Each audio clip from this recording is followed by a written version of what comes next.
Come on. Sometimes YouTube is weird, and we get it back. Okay, that was it. Then, once again, let's get this off the ground. We're just about to put the new Summoner Necro together. Shadow Blight, which got from 240% down to 75, chat. From 240. But we get a new damage, so that's cool. We're currently missing the minion aspect. So Shade Mist and then minion, and we need Great Feast. So we got Great Feast, minions. So we get this new 45% damage multiplier. Like maybe it works. Maybe we can get this. We just want to see how much they'll deal in the end. Okay, we need to finish the Paragon board, but we need to change the Paragon board. So we don't only need to finish it, we also need to change it. Because we're going to be playing... we're probably going to be playing Darkness. Since my minions do shadow damage, right? So for every int, we do shadow damage, and my minions are doing shadow damage with the Shade Mist aspect. And I kind of feel like if we're not capitalizing on this, right? If we're not boosting that shadow damage up, that would be stupid. So they're already doing shadow damage. So why would we not have them do more shadow damage? Also, it's 10% damage reduction, so it's a little bit like, why wouldn't we take 10% damage reduction? I'm gonna consider if I want to like truly pull this off or not, because it's expensive to put all these points in.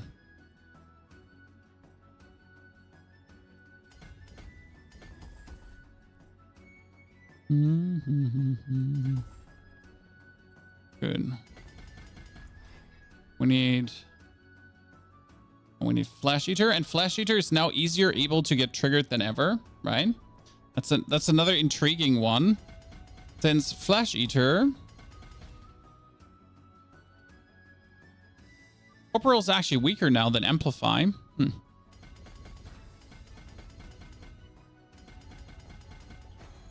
Corporal is weaker than Amplify. That is true. As it goes. Because it does physical damage boost, and you're technically having your dudes do shadow damage always, everywhere. And there could probably be a way to integrate... Does the aura count as shadow damage over time? Your minions deal shadow damage per second to enemies around them. And it's damage over time. Can the minion shadow damage trigger Wither? Because your shadow damage over time effects have a chance, right? No? Probably can't trigger it, right? It'd be too simple. That actually was the thing. That bears investigation, but it should already be stronger with what we're planning to do. So I'm not gonna go too far off the charts right now, right? I'm not planning to go too crazy. That's Bone Graft. Bone Graft is gonna get Essence.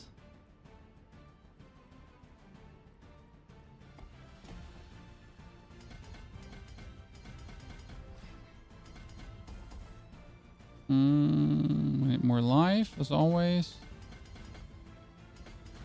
It's fun to finally get all of these activated. Then we're still going to go Hulking Monstrosity. So all these things haven't like really big time changed, right? So you're still trying to squeeze out as much of your golem damage as possible. Have them go crazy. Have Debt Razor in that board because it's just better to have in that board. Not activated yet. We need to take the last one. Actually, that one we don't need. We need more willpower. Then we get the... That was Golem. Go through the Bloodbath board. One of these really much change, right? This is just like the standard get up. But we get the like. Is there another shadow glyph we can play? I mean, you could play Extremation, but that doesn't make sense, obviously.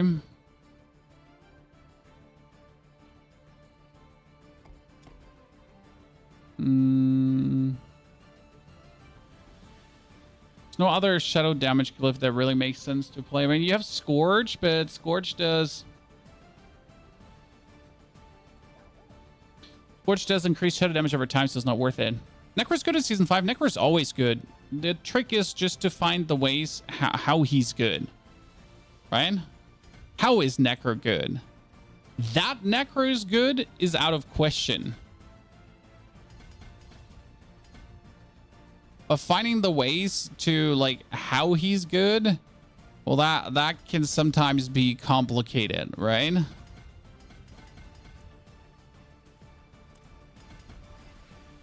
Let's do Corporal here. So, like, you know, we're just throwing ideas at the wall. See what sticks. A little bit.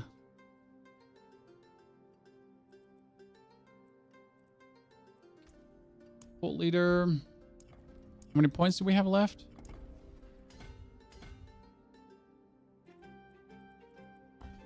Cult leader needed me to source.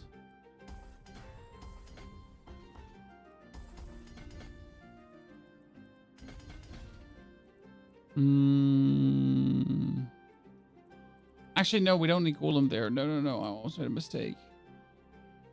almost made a mistake. I'm so used to be going path X, but I can actually do the control glyph here.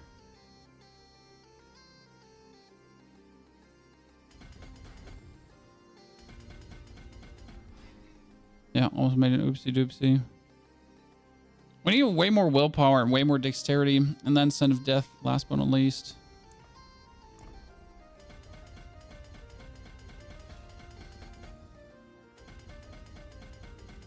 Oh, I'm lacking a point.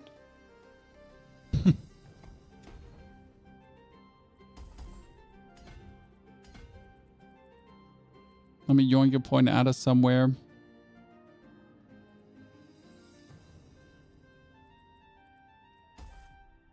Need to yoink you.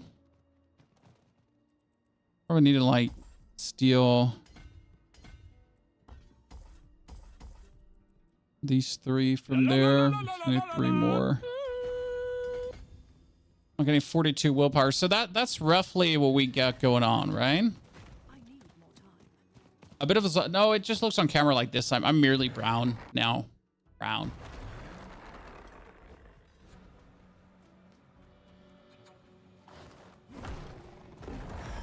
There's only 0 amounts on PDR. I haven't barely started experimenting with the PDR.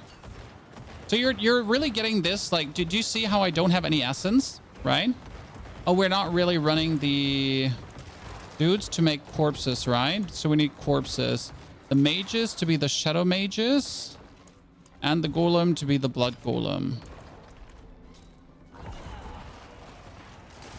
So we're curse aura automatically. We're still pulling things together, right? All that stuff. We're raising.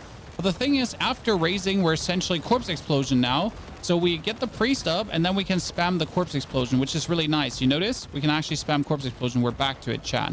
So finally, we can overload things with corpse explosions, raise skeletons, corpse explosions. So you can finally, you have something to do, right? You have tons of corpse explosions that actually reduce cooldowns. But is it going to make, like, the whole gameplay a bit smoother? I could bring these boots back into action. But I actually need the aura boots. I have 5 more points currently that I can invest into something. Just do some more movement speed for the time being.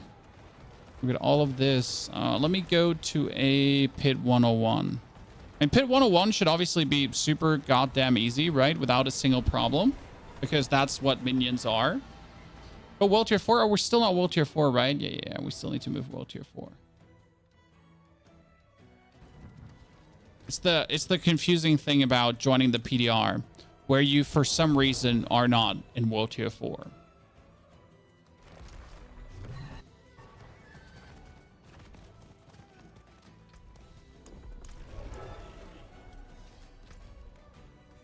Straight of the rib.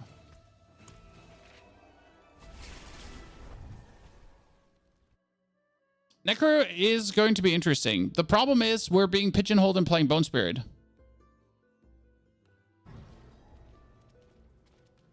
Oh, wow. Are they going to force me to do a 41 dungeon first before I can actually do the pit? Oh, they're going to do that, right? Because technically I've never done it with this character. Okay, okay. I get it. Get it. Just do this quickie. How much life do we have? 37,000. That's a bit weak.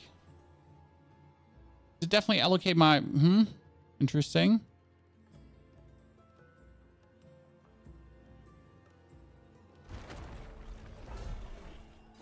Okay, we curse people by going into them. So we still need to, like, actually go into them. We don't have any mana, right?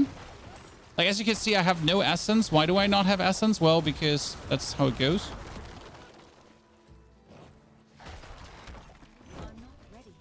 Oh, my golem jumped. I know he does it, but it looked so good.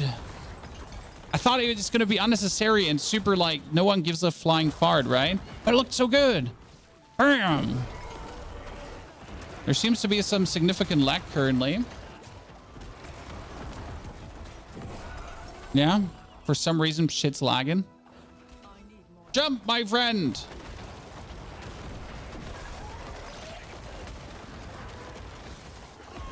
The problem with the gameplay loop right now is that I got to remind myself I don't need to curse anymore, right? I still need to essentially... Starless Skies interesting. No, because we're not using mana in this build. So Starless Skies is interesting, yes, but we changed this build to not even use essence for cursing. Do you see this below me? This is my curse aura.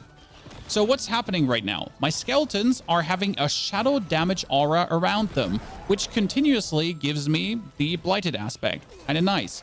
My minions are getting a continuous damage boost of 45% for existing, okay? Because, well, they exist. Then they get a 40% damage boost for existing. Cool, that's kind of neat. And then on top of all the damage boosts, they're getting even more damage when we're doing when we have Cult Leader and all that kind of stuff. Plus, the Blighted is actually still blighted. By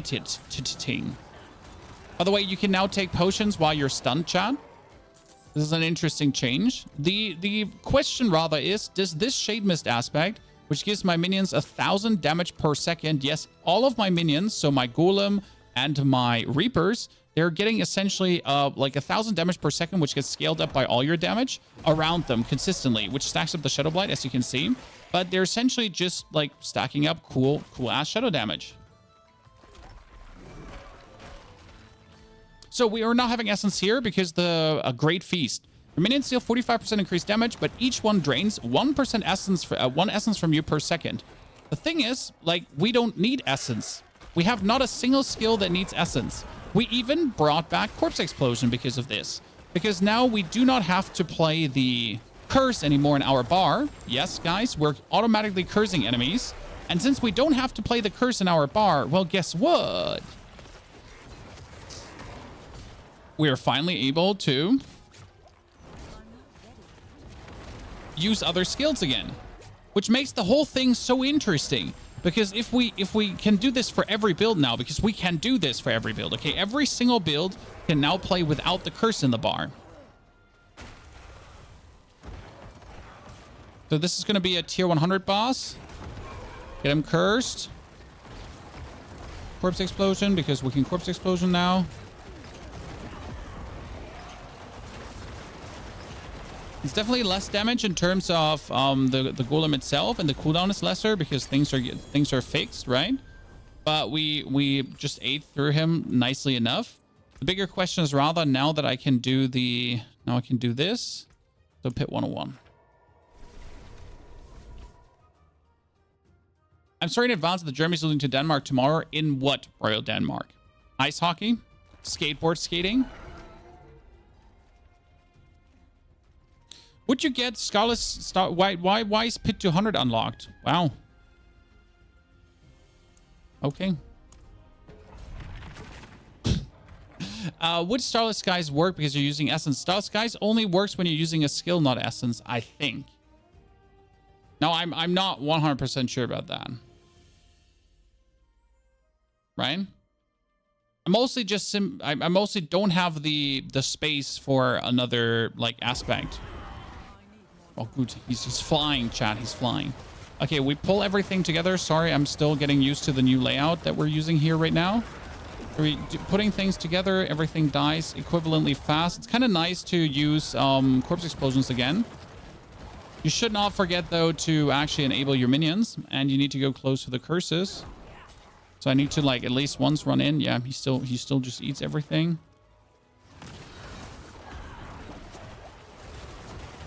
Oh, it's interesting because now that I'm doing the shadow damage, I'm actually being faster. And we're finally using our corpse explosions for something. Oh, he comes flying. We're finally using our corpse explosions for something good. Because we are essentially, instead of simply raising the skeletons to get the flesh eater node, right? We raise the skeletons once to have this bar run down. And then we do corpse explosions for the bonus damage. That was only a 77 million hit. Let's see where we're at right now. Currently at critical strike. Golem damage 5,000. Yeah, still good enough.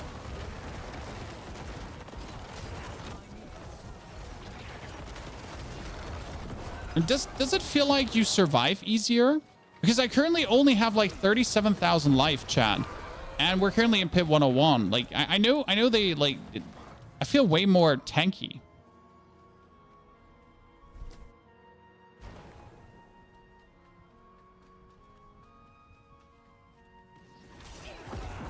So technically the Ring of Starless Skies could work with a Great Feast, but again, there's no aspect you could use for it. And as always, like, you know, like Uber Uniques are not a recommendation for a working build. Uber Uniques are like, oh, sure, so you know, like, you have that one Uber Unique, and if you have it, maybe it could empower the build, right? We definitely lost some damage in total, like in terms of like burst damage. That's okay though, because, well, Golem Necro was like that silly, right? But am I just crazy, or am I just surviving way easier? Does the aura scale with the Decrepify size temper? I don't know, and it's a good question that we can test. Okay. Does the aura scale? Technically, it should. Practically, I don't think they thought about it. It's a very good question, though. So we'll like, let's finish this pit just to see like how much damage are we actually dealing, right? How much damage is the build currently putting down? I mean, generally speaking, Necro was never the fastest at speed clearing, simply because Necro just sucks. Did they boost Necro's movement speed? Like, right? Necro just sucks in like doing direct damage straight away, and you're just having to wait for your golem to essentially be there. So that's definitely like has always factored in when you're looking at how golem plays.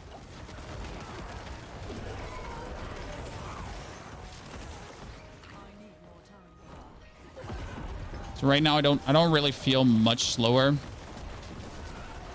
Our cooldowns are also like pretty good regardless. Despite like the nerf to cooldowns. What was the nerf to cooldowns? That your Reapers are not doing both anymore. So your Reapers used to like do the double cooldown reduction and corpse production. So now I'm currently only producing corpses, but I kind of offset that I'm only producing corpses by using Corpse Explosion. And since I'm using Corpse Explosion, you're essentially layering bonus potential cooldown reduction on top of each other.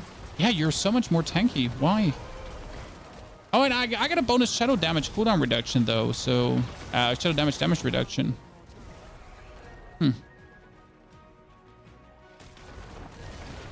Bone Spear is going to be viable. Oh, Bone Spear is definitely going to be viable. That's not the question. Everything is essentially going to be viable. Like, how viable, right?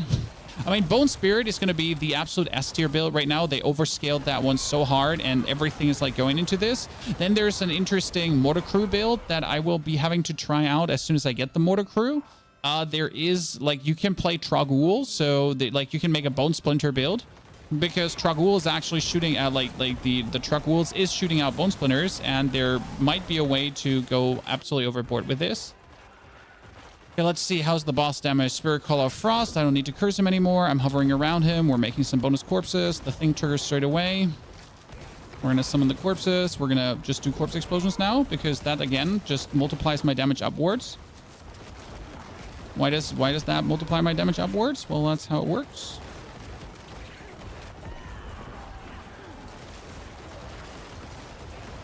Not only my damage, also the minion damage. This is very important to learn. Damage feels plenty low right now in terms of where it used to be, right? I mean, this is a 101 boss. Again, this is by far not the perfect version of this build yet, but still, you are feeling vastly lower damages straight away. I think it's like you're feeling vastly lower. You're feeling vastly lower damages because of the cooldown. That's kind of like where we feel right now. Nice, they brought back the curse aura, but at what price, my friend? You see how the build holds up with Lilith. Lilith has nothing to do with the build. You just need to do enough damage and have enough movement speed, right? So right now, if you want to kill Lilith in Season 4, you can absolutely do this, right? But in Season 3, that's not the interesting planner. Oh, wow. Why are we doing so much more damage now? What the... Oh, because I stand still close to my minion? No? What? I'm not... Oh, that was the... Yeah. So there's a bug with minion health right now. In case you wonder, there's a bug with minion health right now where they have too much health. So that was the realistic damage, right? That was the damage you should see. Using skeletal, don't use the golem. I'm doing very good. Yes, you can do. Bosses are bugged over buff first time around. Yes. So I was really confused how we're doing so few damage. So that was the real damage, and that felt good. So that's like still on par with what I was expecting. Now the question was, does Decrepify size influence this? So we're going to take these gloves here right now. Actually, no, we can't take these gloves. They need to be destroyed because they have the curse aura on them. We're going to take the boots. And we're going to temper on... Oh, no, the boots have the aura. We're going to take the pants. And we're going to temper on... I don't have Decrepify size. No, curse size. Here, curse size. I need corpse tendril size. No, I need curse size. Curse duration. Curse size. 36%. Now let's go into Kyovachat. If you step in and then step out before the boss loads, it fixes that. I guess I'll just die to it once to just have it like fixed, you know? But it seems like that 102 pit doesn't have the bug. I think I read that correct. Only issue is you can't motivate yourself to play Season 4. That's normal. The PDR is usually the end for me to keep playing the season because that's it. So there's the aura. There is her size, and it doesn't do anything. Good to know. Gotta experiment, right? Okay, let's do a... Let's do a pit where enemies are a bit tougher because I just want to see like how efficient the shadow damage aura is. Again, our minions are now doing a shadow damage aura. Okay, guys? Like every minion, all our 11 minions are having shadow damage aura around them by 1,000 damage. That 1,000 damage, though, gets plus my shadow damage, and then it should technically get multiplied up by these here. By Gloom and Terror and the Shadow Blight aspect itself. Should technically all scale that nicely up. So that was a 100. We're going to do just a 120, okay? So 120 I could do with the old build just bare, like, you know, right? 120 I could do with the old build on Season 4 right now. Very good with a 240% damage boost. So how would a 120 now feel?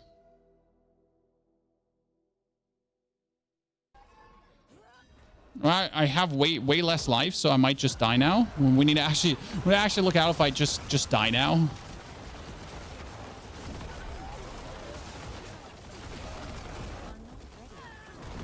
Okay, well, why am I taking so much less damage? Seems silly. You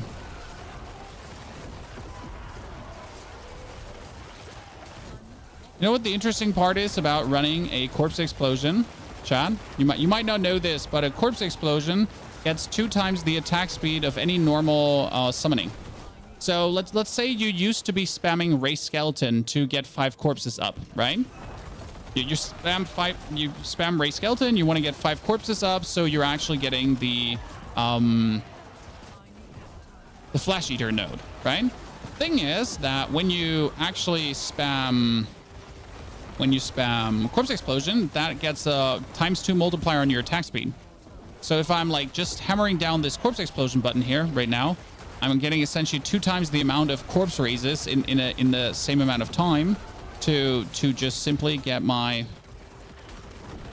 damage up faster. Intriguing, right?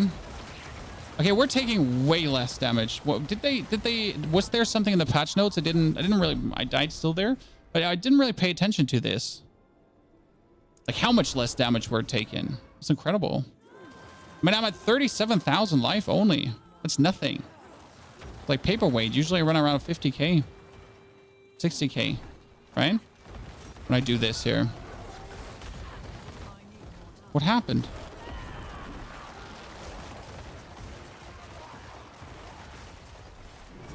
When we also do less damage, that gotta be said. So it's very noticeable that the 240% is like kicking in, right? But our cooldown reduction is, regardless of that, pretty damn good still.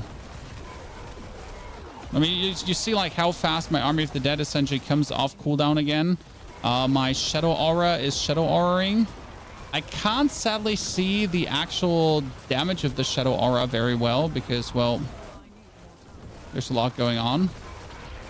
We'll probably try just like having one dude go on and just see how high kind of scale. I'm just standing AFK here and I'm not taking any damage. What is this?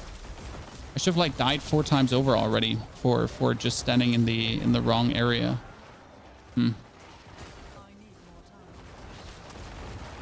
Yeah, Shadow Blight is up 95% of the time. Well, so Shadow Blight is only giving a 50% damage boost now, or 75% damage boost, compared to the 150 or 240% it used to give.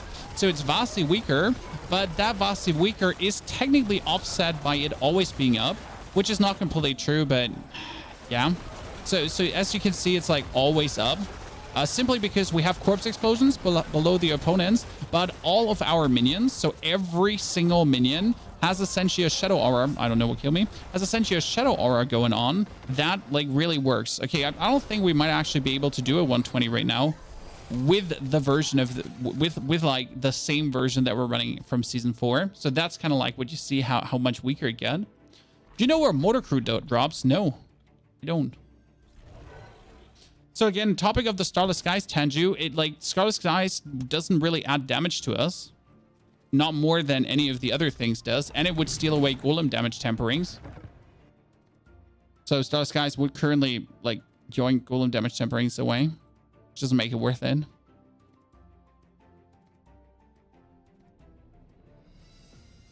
So yeah.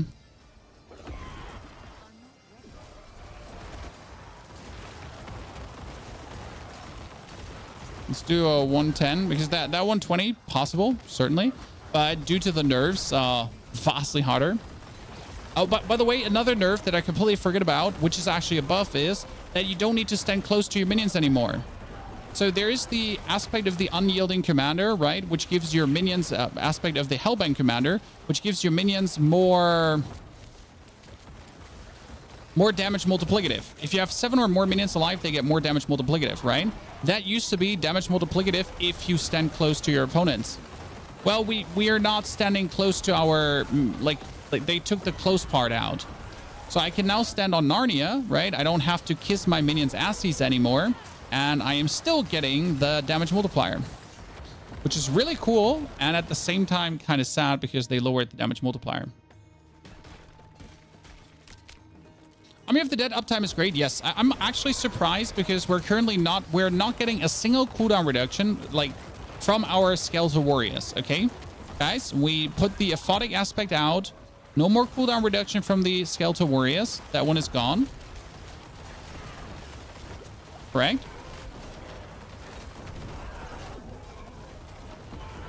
So, by the way, this is only the first build we're going to test today. We wanted to do the Bloodlands too, like how good Bloodlands is now doing in a 101. because I haven't tested the Bloodlands in a 101 yet. Again, like I know it could beat it, but I haven't tested like the new version since we get the update. So that one needs to be tested too. The latest buffs without any further changes, because we can still change things, right? How many Necro builds have you tried? So we tried the Bloodlands Cursory, and the Bloodlands is stronger than ever. So in case you missed it, there's a Bloodlands Bloodwave Bully build. I'll show it to you in a second. So Bloodlands Bloodwave Bully build, which is great. That one S tier. Then you have the Bone Spirit build, which is currently the Ultra S tier build, unquestionable. I mean, Bone Spirit is going to be the build to make if you want to push, because it's just so stupid OP. I mean, seriously. We'll show that to you too, because I have the gear for it, which is fun. Then there's a like Bone Spirit is with Tragul, by the way. Yes. Then there is going to be another build with a Mortar Crew. So Mortar Crew could be a thing. I'm not sure if we could, like, I don't think there's any chance to do a basic skill build still. So there's the new Sword of Verathiel. That one I can't do because I simply don't have the shebangs for it.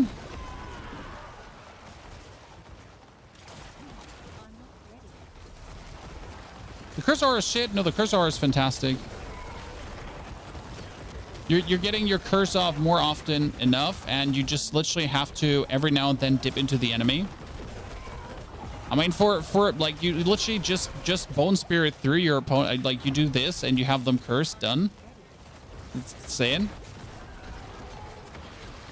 The thing is that the curse aura is good enough to be active, and more importantly is that you're actually able to remove skills from your skill bar. So any build that needs the curse can be now removed, and something else can be played instead of the curse. Right?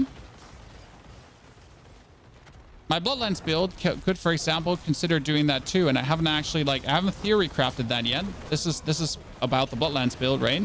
That if you can now play the curse aura, there is a world where I can completely remove the curse from that build as well and play another skill. Like, you could in every single build right now, and I'm talking about every single build, okay? You could randomly add a blight for a 20% multiplicative damage boost. I'll show you what I'm talking about in a second. It's so fun.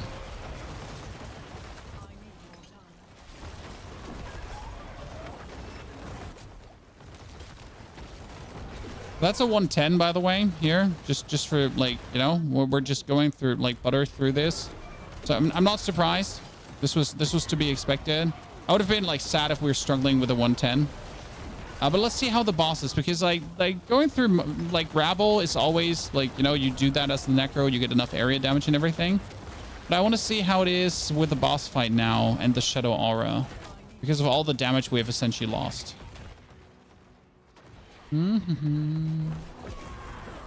Might be better than ever to actually play a Harlequin Crest on this build, because now with the 4 bonus ranks, you would get, like, corpse bonus ranks as well.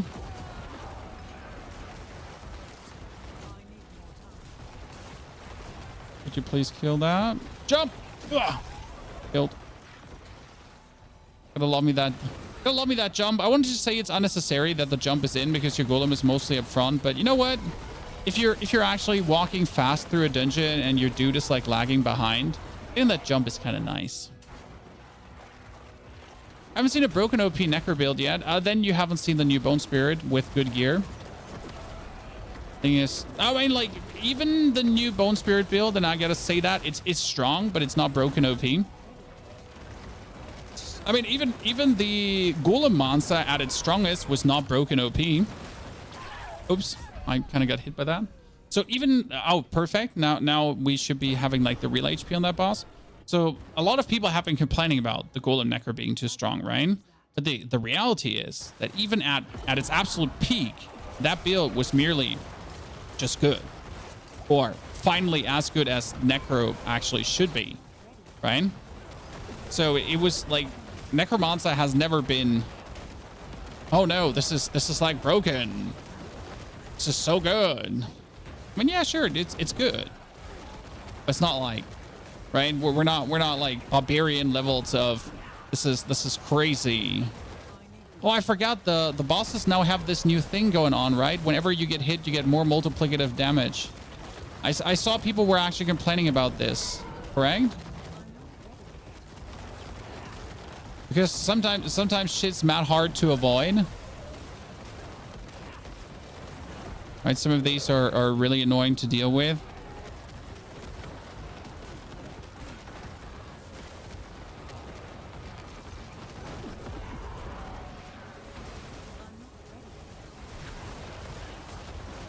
Now, damage is vastly less with the against bosses. It's good enough. Don't get me wrong.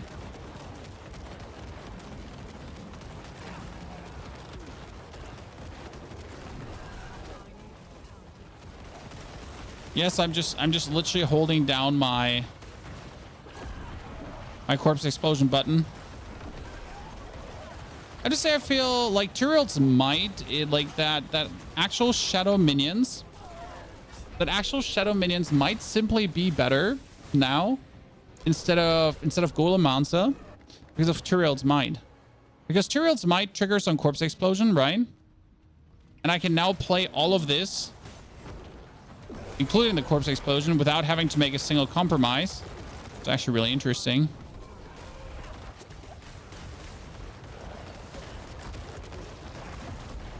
So it might be that finally Shadow Mages just eclipse Necromancer for the ease of play.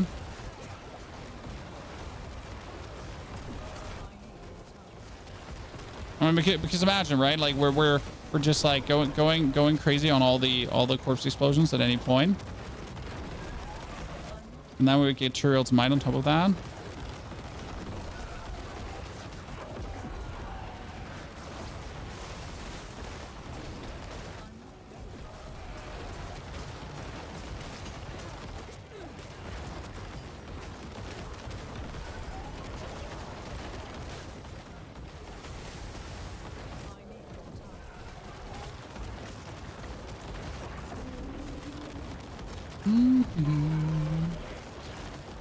Yeah, weaker for sure. But I like that we don't have to like curse for essence anymore. That's kind of cute. Okay, let's go through this to just explode that.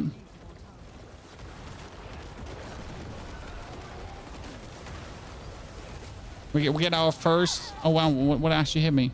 We get our first thingy off. So you're essentially getting like 10%. Is it 10% more damage, or how much damage is it whenever you get hit? You test Aspect of the Great Feast. That's what we're playing here right now. Let me get hit. No, I don't want to get hit by that. I need to get hit by. I haven't read like what it says there. So give me the thingy.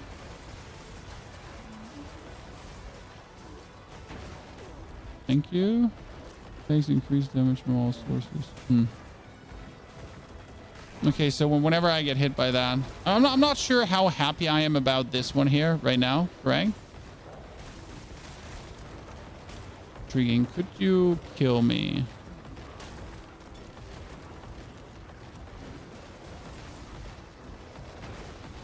Good. Wouldn't probably not play Necromancer in this capacity. This is actually sad. Still does the triple damage, right? Or did they nerf that too?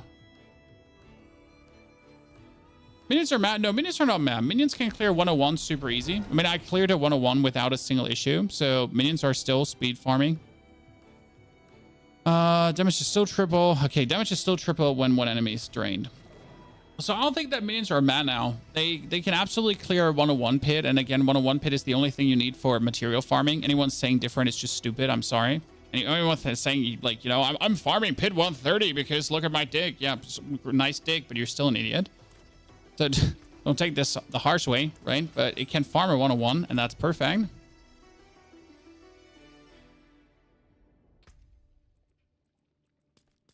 It doesn't feel as good anymore, though, right?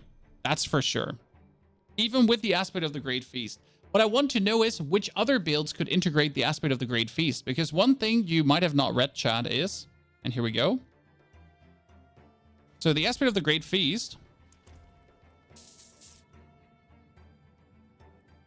Gives you 45% damage, but each one drains 1 essence from you per second, right? If you have no active minions, the damage increases applies to you instead, and you lose 7 essence per second. But depending on what kind of build you play, you could literally be getting 45% multiplicative more damage for the loss of some essence that you can essentially overload with essence per second. By the way, this is the Bloodlands build here right now. Okay, so this is essentially the build I made before the season, before the PDR, to truly test is this worth it. How was vacation? Very good. Thank you for asking. I mean, it felt like I was gone for a month and so on. I mean, I'm obviously sad for missing Elden Ring. I'm obviously sad for not being able to play PDR from day one.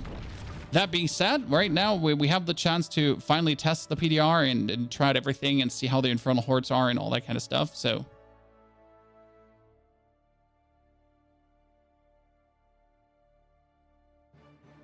are you making the Broken Bone Spirit build? Probably, maybe not today, like the day after today.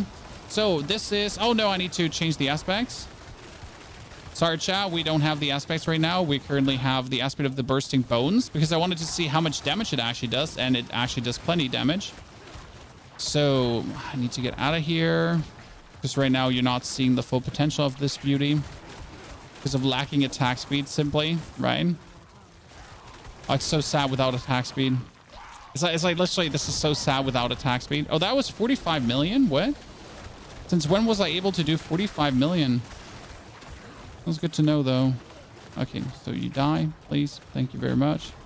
So we can go out and actually get the right aspects back in because that was sad. That was sad. Now let's get the attack speed aspect in, which is literally the cornerstone of the machine gun build. Where are you, my friend? Rasma. Thank you very much. That was sacrifice bonuses, blood wave, blood orb, and cooldown.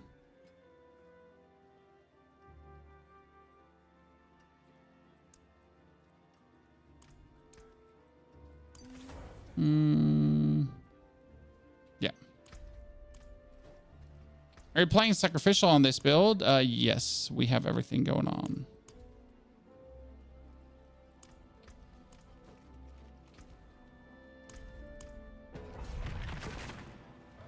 You're really struggling with resources. If you don't have Starless Skies, that can happen if you don't have the right tempering. So you need resource cost reduction tempering. But you also need a very good essence per second item. Right? So now we get the attack speed back in check, right? So you're just standing here, you're machine gunning, you're getting instant cooldown reduction, and everything gets chained into each other and dies.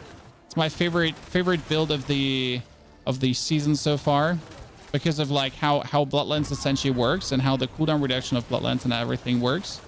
And the fun part is, I made a suggestion in the Discord. So I made a suggestion in the partner Discord. I was like, hey, could we see the Blood Moon Breaches buffed to 100% by chance? Right?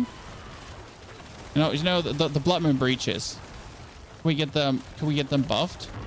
Okay, because right now, like every overpower build needs the Blood Moon Breaches, right? There's no argument. Do you need the Blood Moon Breaches? Yes, you do. So if you're playing an overpower build, you have to play this pants, right? 100%, and you used to say 70% bonus damage when you curse someone and then overpower. And I was like, could we bump this up to 100%? And imagine how happy I was when I saw that in the patch notes. It's technically, it was not necessary because overpower builds were already good. But it's kind of like, you know, it's the one thing you want for an overpower build. Like, no matter what Necro overpower build you play, the Blood Moon Breaches are almost mandatory. Like, they're like the core item, right? Because of just how useful the thing actually is. And that's where I was like, you know, that should be strong. I mean, Blizzard is currently following a philosophy that the core unique of a build, the actual core unique, right? The one core unique you want. That core unique should be like Giga strong. I know they buffed some more. Like they actually gave the there's the amulet of, what is it called again this year? The Lochran's Talisman. I think this build could actually play Lochran's Talisman as well. I'm pretty sure I could make it work somehow. And there was a new helmet that I haven't seen yet, right? There's a new helmet that goes crazy.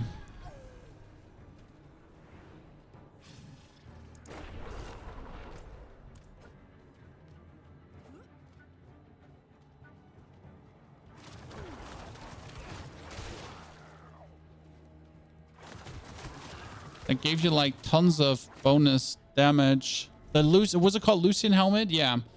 There's a Lucian helmet which goes a little bit off the charts. And I've seen it in the partner Discord. A lot of people just talking about how it's like the new must-have item. So there seems to be more ways to boost this than there is already. I mean, it's like essentially strong, right? I went up from, let's say 22 million. From 22 million overpowers, I went up to 30 million plus overpowers, which is still not like barbarian levels crazy, but it's necromancer overpower damage pretty good. And if I now could weasel out like another cool item with some cool multiplier, sure. Especially if the multiplier is like sky high. I'm all for it. I mean, this build even got yoinked some cooldown reduction, because that's the thing. Usually you would have cooldown reduction in this build, right? But the intrinsic cooldown reduction of offhands is not there anymore, which I really don't agree with. I mean, Blizzard decided that offhands now have an intrinsic lucky hit, where it's like the only reason I have an offhand is because it gave me some cooldown reduction, basically, right? So this is one of the other builds that's definitely going to be nice in the season. And it also works very good against tormented bosses because you can essentially not die. Right? So you're throwing out blood waves, and the blood waves heal you, right? And the blood waves just keep you like infinitely alive, and they give you more fortifies and everything. So it's kind of like when you're doing this build against a tormented boss, he can essentially not kill you. We already tried it, and now it does like more damage than ever, which is kind of fun. But I think there's like another level to the build which might be possible, because again, if we would consider playing the curse boots, and that's like the question. I'm not sure how good the curse boots are. So there are two things that I'm thinking about. Like, either you could play the curse on the boots instead of the dazed aspect right now. But if I play curse on the boots, I would have to run into my opponents as an overpower build, where the one strength of the build is actually not having to run into someone, because you can kill everything from the other side of the map, right? I can literally stand like here, other side of the map, right? I don't have to walk into this room, and I can kill everything. And that's kind of like what is like a big cornerstone of the build too. That you're just a big bad fat ass meanie. Oh, where's more opponents? Up there? Going much higher. Well, we don't have any like maximum life items, right? So this is actually a shit. Like, I'm missing 400 max life there. I'm missing some more max life there. My boots could have max life instead of int. So I'm missing essentially like tons of max life to scale this build higher, right?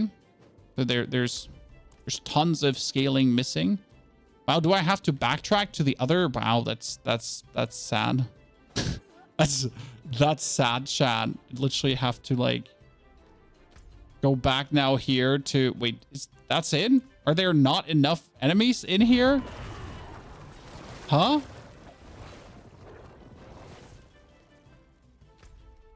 Am I missing something, Chad? Necro needs a better barrier generator. Necro does not have a barrier generator skill. The helmet is being nerfed. Well, everyone is advocating for the helmet to be nerfed. So I think all the creators seem to be of unified opinion there. The helmet is stupid as is. Oh, that was weird. Why did that now was enough? That was so weird. I don't even know what just happened there, Chad. You're saying like first time around they're always first time around they're always having too much health. Yeah, that one has too much health. So I'm gonna let it kill me.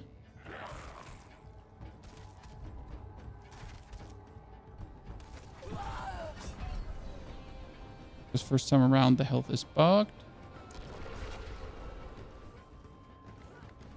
Yeah, I need to literally read the Lucian helmet there. Barrier generator is bone storm with aspect of life. Yes, see, that's not a real barrier generator. You know, that's not a skill for barrier generation. That's a way with like an aspect and everything attached, right? To finally be able to somewhat get barrier in. I won't call that a real barrier generation. So funny story, as you can see, the dude is just like stuck in his little bone prison, right? And yes, I can keep this bone prison up forever.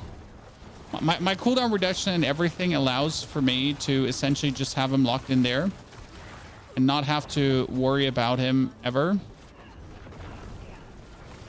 Actually, it's actually kind of like funny. That's why this build is such a bully build. Well, what the fuck? I was absolutely just eating all of them. Why such a bully build? Or bullets with temerity, but kind of you're forced to wear the breeches if you play blood orbs. Exactly. So, a unique item that can produce barrier is not a viable source of barrier, right? And a skill that needs essentially an aspect attached to it to produce barrier is also not a viable source of barrier. Ergo, Necro does not have a viable source of barrier. That just works. While every other class does have. What Necro needs is a skill that says produces X barrier from X. It's a skill, you know?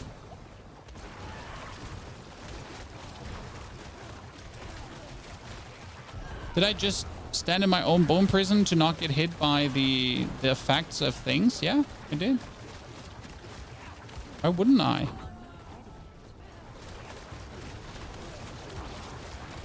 See, I can just jump in the bone prison. Oh shit. And then he can just blast me out of the bone prison, but I can just jump in and the bone prison will eat every effect. It's actually kind of funny when it comes down to that. See? Then you're just blasting away, right? Yeah. This build is like plenty funny when it comes down to that. And yes, before you ask, like all your blood orbs that you're picking up, right? Every single blood orb actually heals the bone prison. So if I'm now standing here and I'm spamming away, we're making blood orbs, and these blood orbs they do heal every thingy of the bone prison.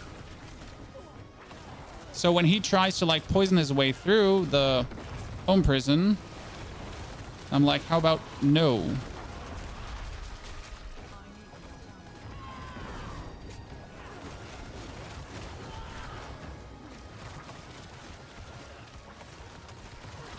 It's kind of like the fun part about this build. And we tried this out with the truck wool already. The problem is if I use truck wool, I lose my essence per second on the boots, which I actually cannot do. So I tried to use that cool Giga new bone prison that makes bone prison actually ginormous.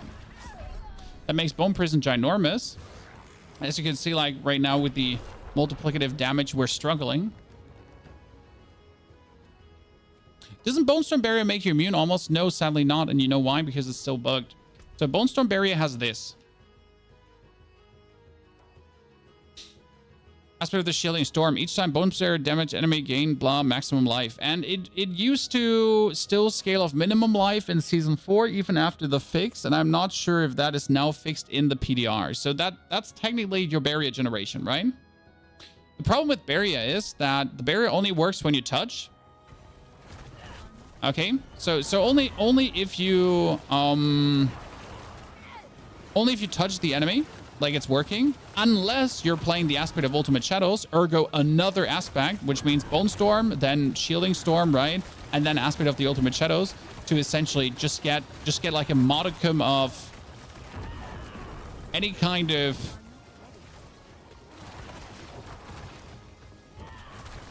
barrier together, right? Which is plenty sad because I kind of just want to have a skill that gives me barrier instead of like having to throw like so much shit at the wall. And then yeah, it has to scale off max life to actually be viable, because if it's not scaling off max life, then it's obviously not viable. Also, how are you all liking this new change with the damage multiplier? I've not seen any voices about this right now. Oops. I've not seen any voices about this right now. How people are literally enjoying like it. If it's okay, if you're fine with getting the damage multiplier, or if you're like, this is stupid. You're struggling to find the Tusk Helm. The Tusk Helm is from Endariel and Duriel. Yeah, Endariel and Duriel. Tusk Helm. Classification pretty good. I mean, hotel was great. Food was good. Great people, nice people. Children are happy. Most important things, right? Made some core memories.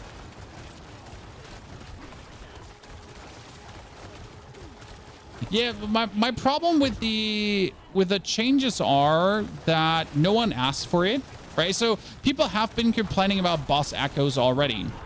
And Blizzard's like, you know what? Since you've been complaining about boss echoes and boss echoes being an issue for you, we decided that we're going to have the boss echoes give you a multiplicative damage debuff so that when you're actually having a long fight, it's only going to get more annoying per second, so you actually hate it even more.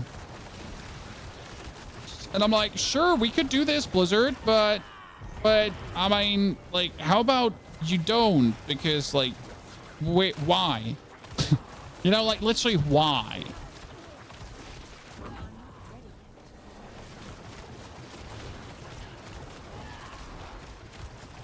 So that's what I'm currently asking myself. What made them do that change? Like, well, where does it fit in? Because it doesn't really make the pit harder, right? Don't get me wrong. Is the pit now harder? No, it's just more annoying. But more annoying doesn't equal harder, right? Like it's just like, so how do I put this now? That change kind of only influenced Barbarian, because now Barbarian might actually have to walk out of boss echoes, right? You know what I mean? So when I play my Barb, I stand AFK on the boss and I just spam him down and I just tank everything, correct?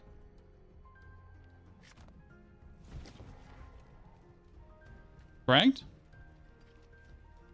And now this change kind of is probably good, so Barb just doesn't stand AFK there and does the Barb things, right?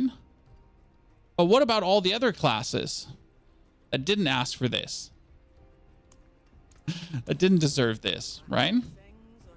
So for this build, we could add the curse boots, but if I add the curse boots, I have like no skill. Like I could, and this is what I was saying. So let's assume we put on the boots for cursing, right? So I swap out the dazed aspect now for curse, right? So you get the aspect of the curse aura. Ta-da. And that means if I do this, that I could just dump Decrepify out, correct? And I could technically, this is where I find this change interesting, just put this in, right? So now instead of playing the curse, I have the blight, which means if I'm spamming away at our opponents,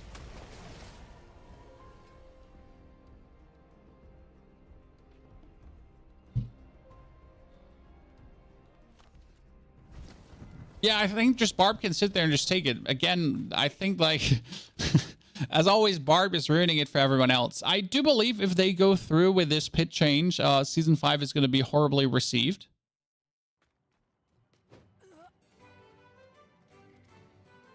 So right now we would have this, right? You could be spamming away. You could do this. You could do the Blood Wave. And then every now and then you would just throw in a Blight. And the Blight is essentially just a 20% damage multiplier. That's it. Right? I have my curse, so I have them cursed. My damage is happening. And then I just randomly throw out a Blight. Here you go. Get blighted, bitch.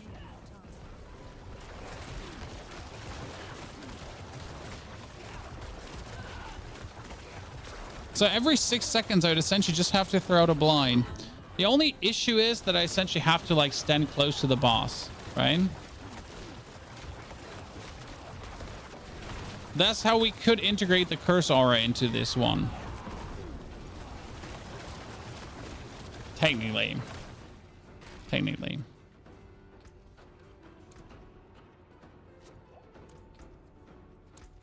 That's what we wanted to do.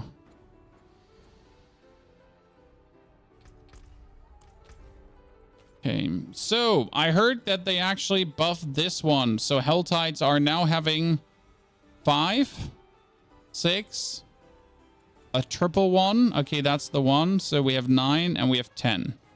So we finally are getting 10 whispers from one Helltide. That's good.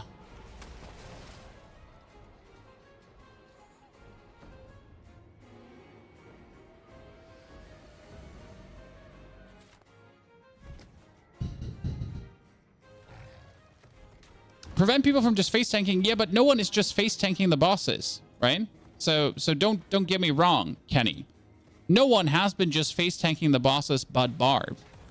I mean, sorry, please raise your arms, Chad, if you as a non-Barb have been just standing there face tanking the pit boss. No one has been doing that. My rogue is flitting around. My druid couldn't do it. Maybe not the build I was playing. Okay, Sork can do it, but that's different because Sork was obviously immortal.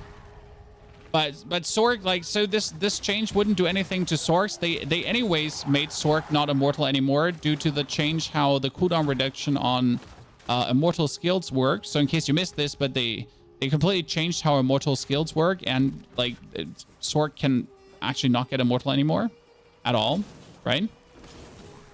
Technically. It's a bit different now, which is good. Like, so that change was warranted. Still though, like the only one that could efficiently stand AFK was the Barb. So that damage multiplier thing is just bullshit right now.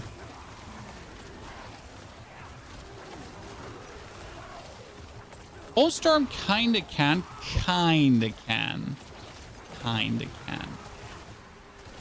Depending on what build you play and how many tempers you have and whatsoever. Yet though, in a very unlucky circumstance, you could still die with a Bone Storm. It's not a simple fact of, like, you know, the thing with Barrier compared to life is, so let's say I have 80,000 life, okay? Let's say I have 80,000 life. 80,000 life gets the full damage reduction. Barrier does not get damage reduction. Okay, Chad? So Barrier, correct? I have Barrier. So let's say I have 40,000 life and 40,000 Barrier. That's not good. Because that 40,000 Barrier I have doesn't actually get the same level of damage reduction that my life gets. So a Barb having tons of life is better than obviously having any kind of Barrier. Which brings me back to my initial question. Where do I even get the compasses from? I haven't seen a compass yet, Chad. I know they exist. Oh, the Infernal Compass. There we go.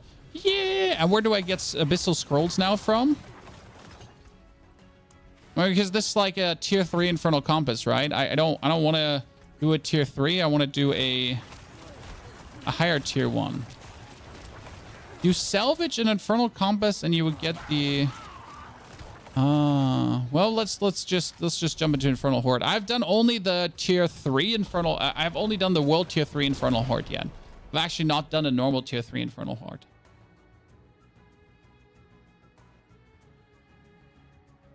Do you think Necro could do a Thorn spell with a new aspect and decompose? Nope. I mean, yes, but nope. Sure, you could do a Thorn spell. That doesn't mean that the Thorn spell would be good in any capacity, right? Wait, why is this world... Well, this is world tier 4, but tier 3. Yeah, I was confused for a second. It's going to be like super simple, right? So I tried this one time so far. I wasn't overly impressed by the difficulty level. Right? I mean, it's like, obviously this is like a normal tier 3 compass, so I wasn't just like overly impressidoodled. I mean, especially with the build here, so I'm essentially playing the Bloodwave build, which isn't even perfectly made for this kind of content, right? You get, like, as much as I like this Bloodwave build, it ain't even made for this kind of content, right?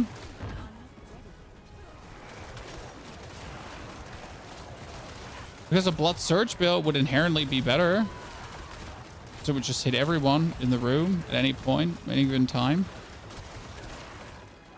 I mean, we're still just blasting. I also had a butcher in here. Any one of you had a butcher in this shit already? I got jumped by the infernal butcher and I pooped myself. It was funny.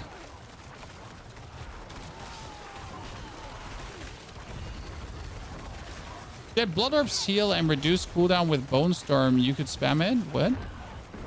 Spam what? I have my Blood Orbs to reduce cooldown, sir. Like, what? It's gone. You need to rephrase that. Okay, so what we have: pull foes inwards. Ether Fiend's ground +1. Etheric Mass ground. Yeah, Etheric Mass is more ether. Like that.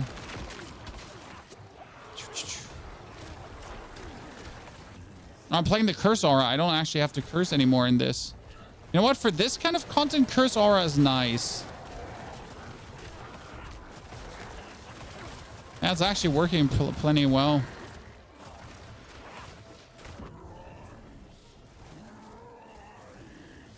Right.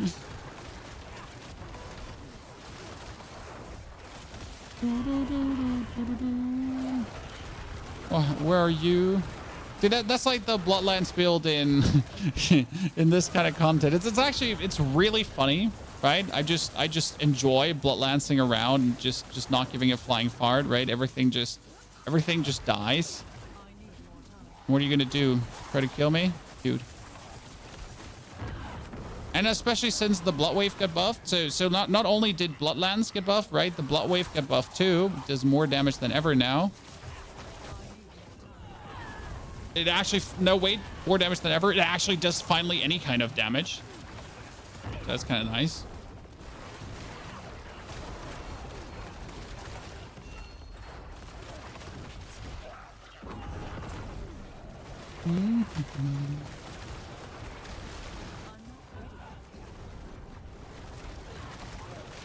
It's cool, but I mean, it's fun. Like, you're just, right?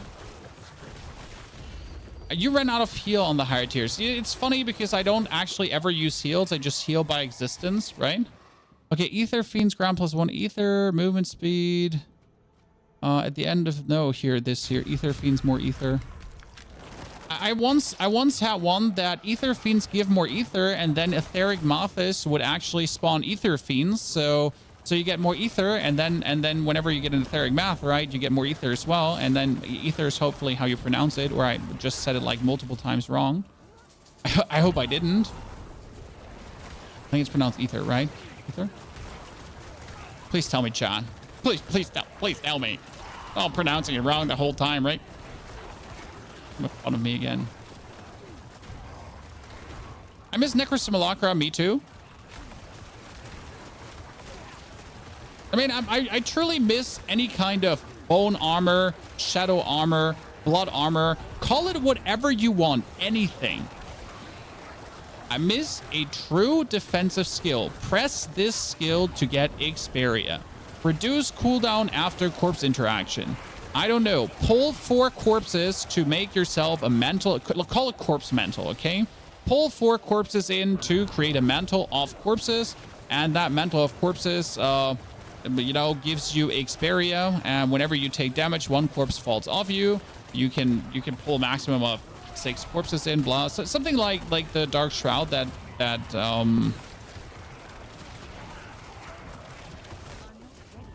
something like Dark Shroud that the rogue has just with the corpse mechanic bound in would be cool. So yeah, you essentially, like in this build, you continuously heal over Blood Orbs. I mean, I make 9 Blood Orbs, and every 6 Bloodlands makes another Blood Orbs. So I'm essentially just like continuously Blood Orb at any point of the game. Plus my Corpse Tunnels make Blood Orbs too. Ether Fiends grant bone with Ether. Soul Spires can Soul Spires pull. More ether, more ether, more ether. So tier 3 is like kind of like a joke, right? When do compasses get interesting? Honest question. Okay, because tier 3 is just like, obviously like, right? When do they start getting like challenging, interesting, hard?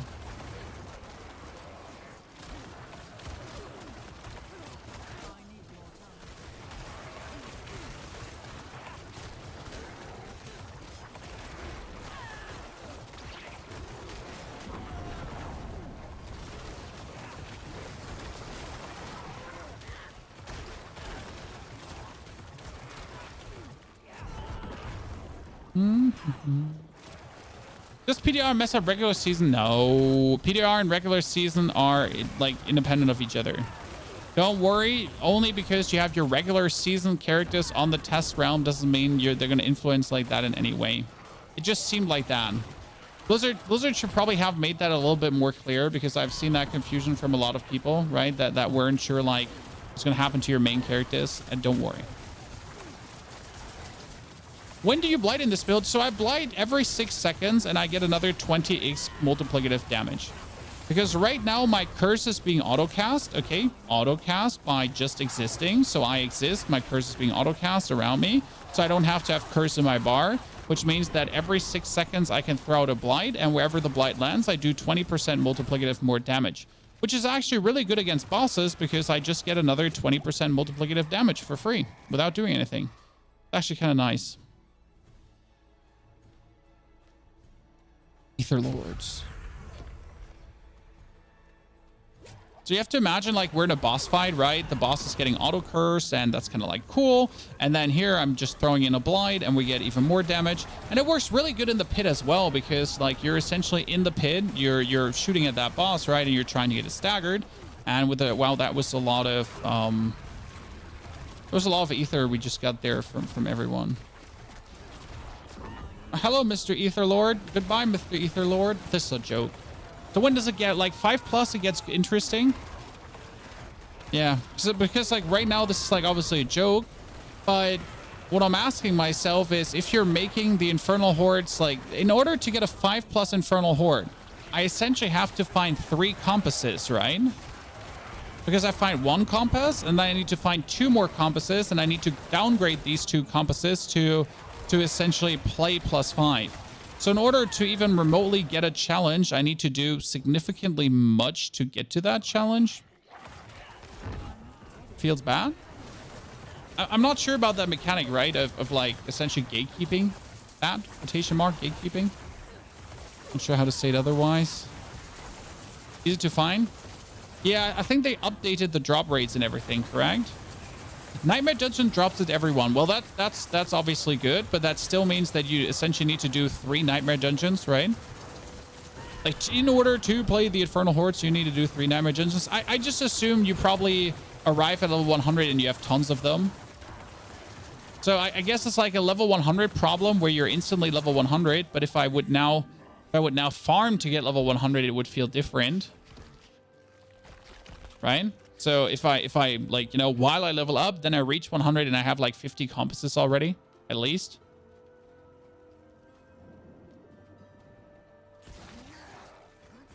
What up, nerd? I mean, right now you can see like how this is obviously like rather easy. How this has been rather easy. Okay, so we have the requires 250 burning ether. I got 55. Okay, so I would have to open this one and hope that something interesting goes out, right? And then the rest goes in here. We get the rest out. Whee, I'm rich. Let's go. I mean, the compasses should stack up to 99, shouldn't they? Stack up to 99?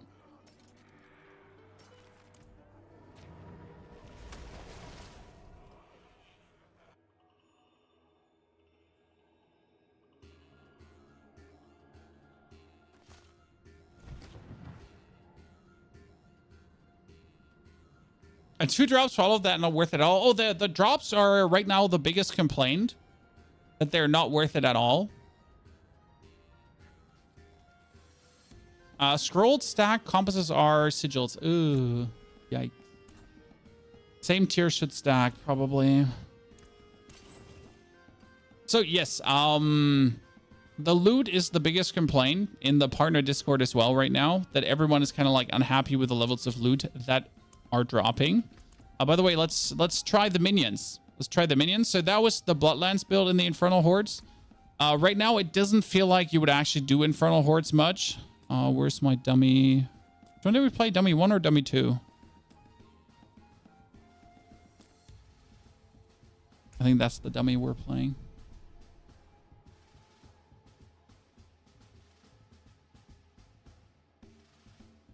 Also, I missed something. Jason, thank you for the 3 months of memberships already on the YouTube. Elder Rock, thank you for the 6 months on Twitch. Appreciate it. Welcome back to you too. You said nightmare dungeons always drop a...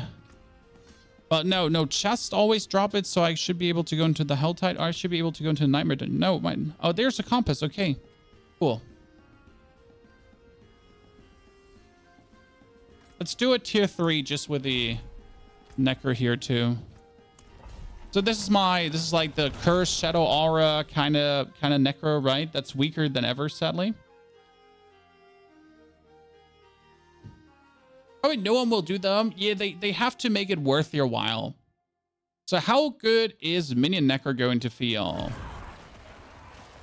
So Minion Necro is kind of like automatic, right? I'm going to stand here in the middle. I'm going to trigger my minions. I'm going to pull things together, and I'm essentially just spamming Corpse Explosion now. I'm standing in the middle, spamming Corpse Explosion.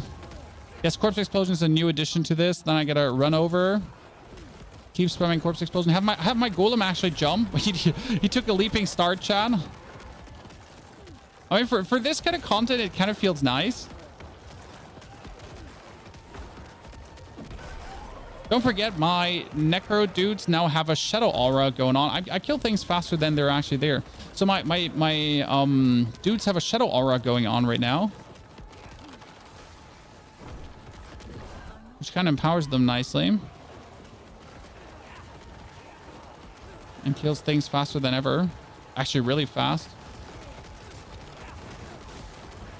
Okay, I think like season 5 is going to be Shadow Mages, Chan. Okay. Why is season 5 Shadow Mages? Because the Golem is still strong, but with the factor of the Corpse Explosion back in and Turiel's Might, Shadow Mages just win.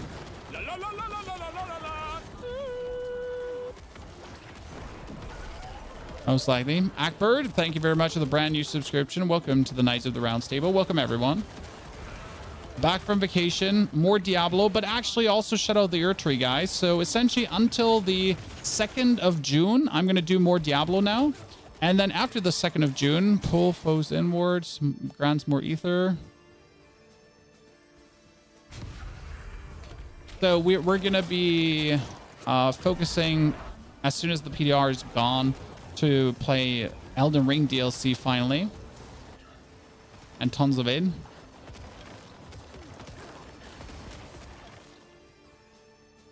I mean, I'm already coming back from vacation to just find the Elden Ring DLC nerfed because people found it too hard, I heard.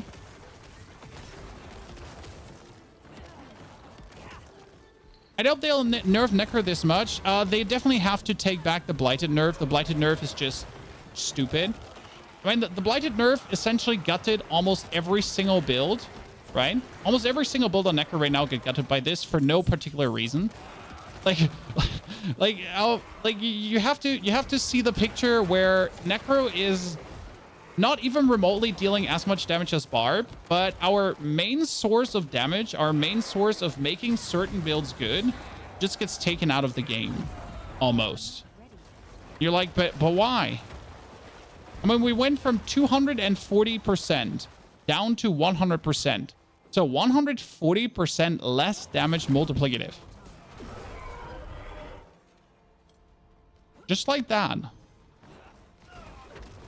And it's not even for ample reason that happened. So they're like, we didn't even get anything to compensate for this. Which armor are you running? The standard amount you need. Right?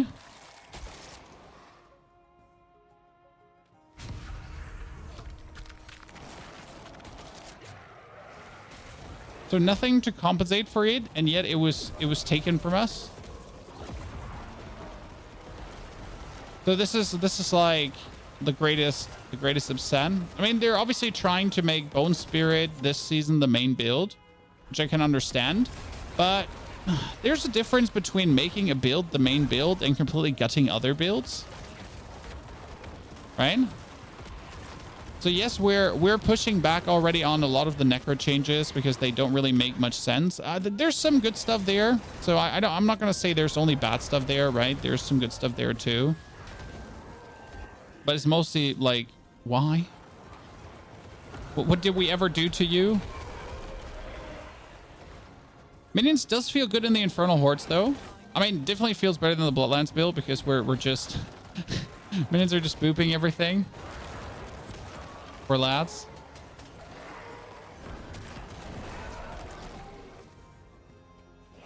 Still tier 3 feels plenty underwhelming.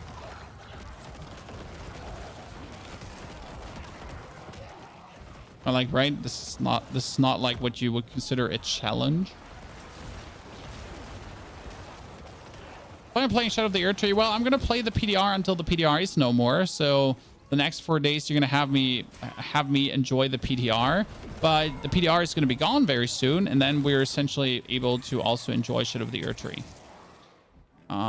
Wave and killing. Ether events 50% faster. Need more ether events. Right? Because more ether events means more etheric Mathis, means more soul spires, means more ether. Soakis, thank you for the 29 months of support. Hope you're doing well, Soakis. Fantastic to have you back, brother. So far, I can say that as much as I am going to play Season 5, but I can already see severe disappointment, Chad. Because I wanted the Infernal Hordes to be like this cool wave-based super mechanic, right? But right now, lack of rewards paired with, well, having to at least get like very high-level competencies to even remotely find some like challenge in this might make this feel more tedious than entertaining. I do believe they can save this though, right? There's some twiddly-dees and twirly-doos they need to do. But yeah, oh. I wish there was more, how do I put this now? There were more interesting choices in the middle. Every enemy explodes. Every enemy is the butcher. If you kill 100 enemies, the butcher will spawn. Like more stuff in that direction, right? More craziness. Like more unhinged shit. Where you're like, oh no, did this just happen? Killing spawns more ether events. Ether lords now spawn. Please. Need more ether events. Need ether lords too.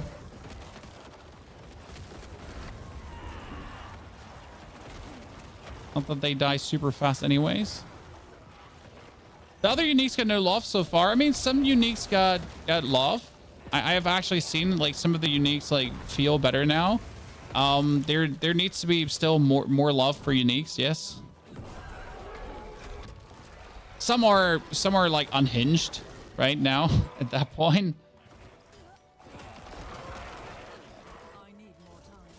I tried Endeavor's Visage on your Heartseeker build, seeing it's not the Harlequin Crest yet, and the Visage hits like a truck. Oh yeah, Visage is amazing, Snap. Like, since it's finally works now. Blood Search with the gloves would probably be fun here. Oh, absolutely. Blood Search would be fun here. I'm just not sure how well it does versus the bosses, because again, the bosses might be 3, right? But like, Blood Search is just not good against singular bosses. I mean, right now I have essentially not seen how hard the bosses scale. That's like the important thing, right? I have done only a tier 3 compass, and tier 3 compasses are essentially like, they don't even tell you, like, right? I can do this in my sleep. Like, I give this account to my 3-year-old and tell her to not die, and she's gonna be like, yes, Captain. Because my children obviously call me Captain Chan. Well, what else would they call me?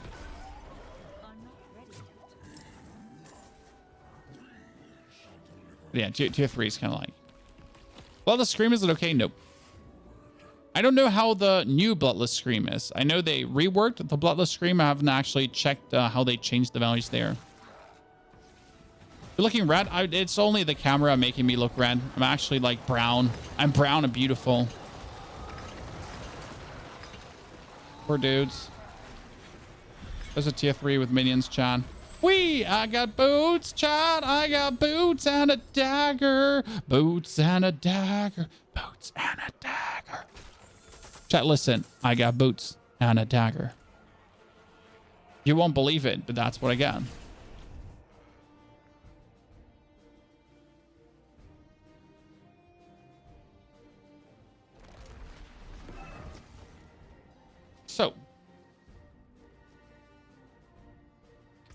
Oh, minions are doing great because of this here. So your minions deal 1,000 shadow damage per second enemies around them, 2 enemies around them. The damage over time lasts for 3.6 seconds after leaving the aura. So your minions are consistently just doing damage around them, which is kind of nice.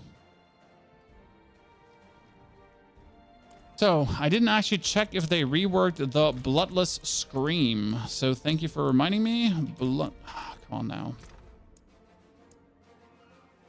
Bloodless. Okay. Cold resistance, darkness, damage to chill. No, it's still the old sadness. I mean, it has summoning damage, which is cool now, correct? So there is finally on weapons the intrinsic value of that. That's cool, but yeah, that's about it. So the minion damage aura is spicy. The problem is that the blighted aspect got nerfed so much that despite the minion damage aura being a thing, and you're getting the aspect of the Great Feast, and we're having the 100% attack speed on minions. So we have like here we have our. All right, we have our 48.7% attack speed, plus the 40.6% minion attack speed, plus the frenzied death. So we have like all the attack speed going on, right? Minions are strong. We have the 50% critical strike damage. Everything is good. Yet though, due to the blighted aspect being nerfed, you just lost so much damage.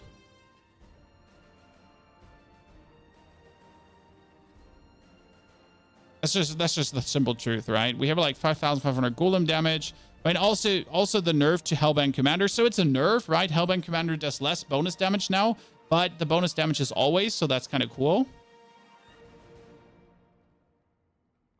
The minion damage scaled from your damage, not the minion damage, which is dumb. All minion multipliers are not applied. Yes, Spidey, that is dumb. The shadow damage your minions deal should scale with the minions, so that one is something that should get fixed. Yet though, the damage aura has more to essentially continuously apply Shadow Blight, right?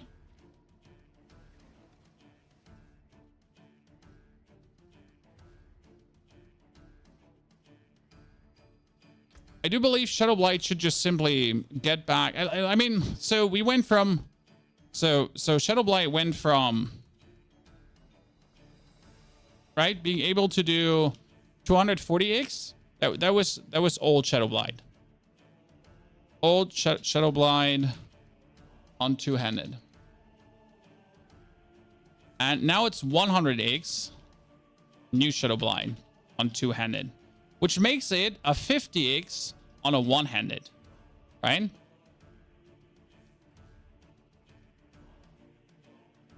So the old aspect was 120% base, which means we lost 70x damage.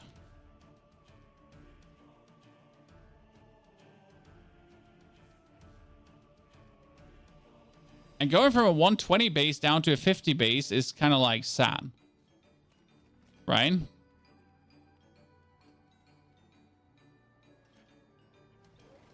Such a huge damage loss.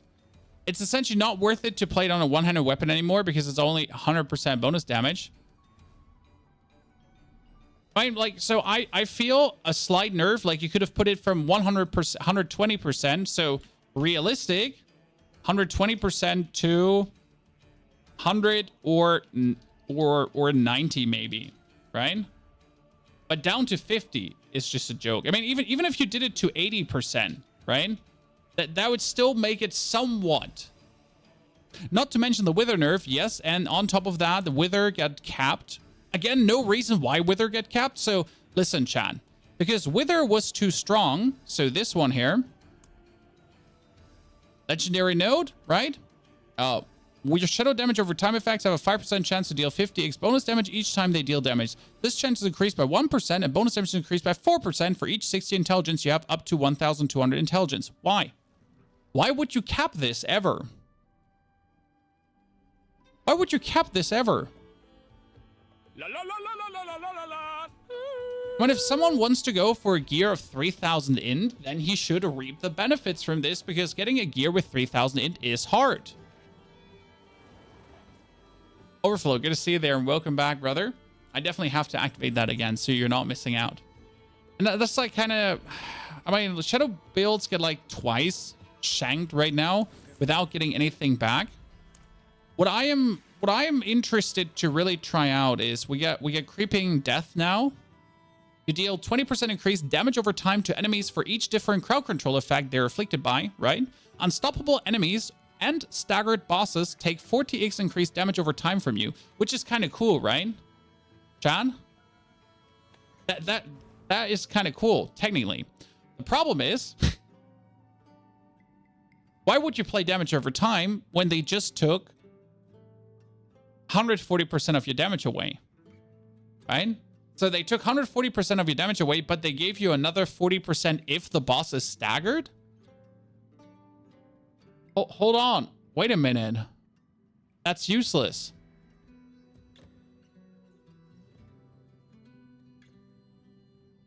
That's useless.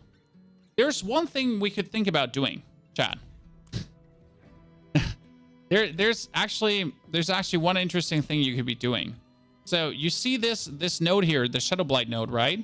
Where the Shadow Blight could technically crit and do a lot of damage.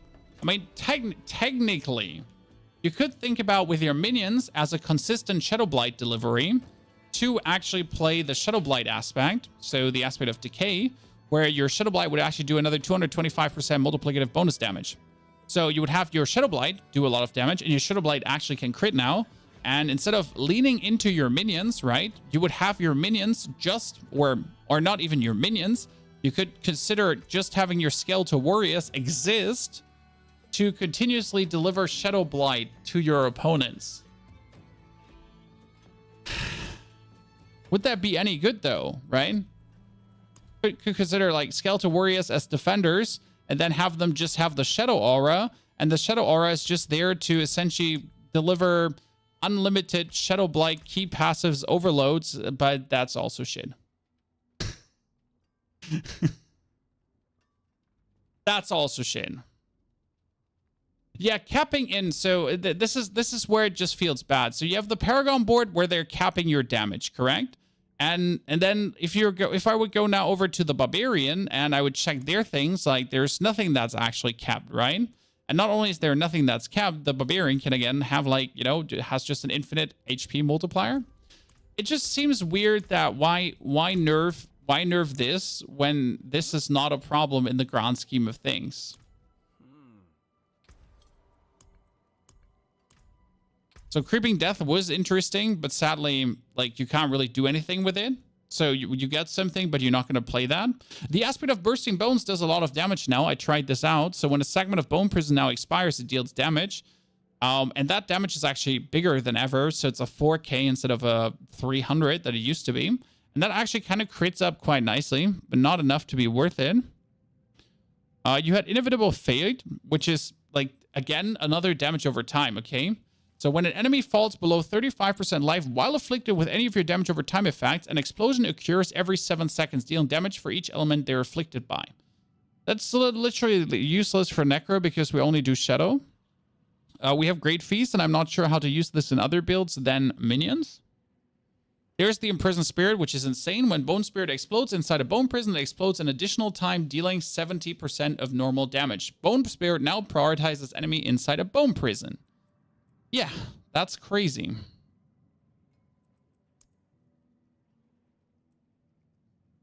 You have the aspect of the Dark Dens for like a super nuke every 5 seconds. We had Frosty. No, we had Chris Aura. Yeah, Chris Aura was here. I mean, you have the super Thorns aspect, but I don't think that's in any way useful. And they're all just sad too. I mean, what we need to try out is obviously the Bone Spirit build because we know Bone Spirit build is crazy. They need more stuff for blood builds. I mean, the blood builds got buffed. You can say what you want about the blood builds, but they got tremendous buffed.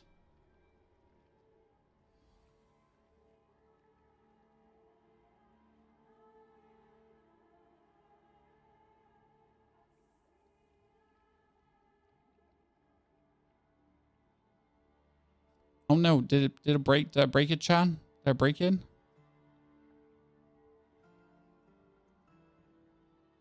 It's not enough. So yes. Blood builds did get tremendous buff, but it's not enough.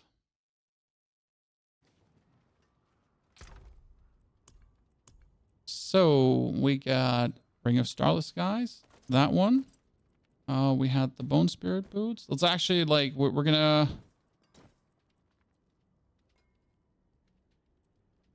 I get the Bone Spirit. That's my Yen's Blessing. No, I need the Boots of Trag'Oul. Where are my Boots of Trag'Oul right now?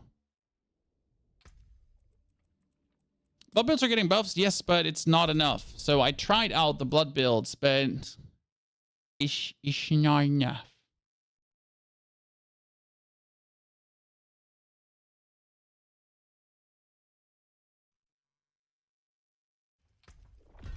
So let me...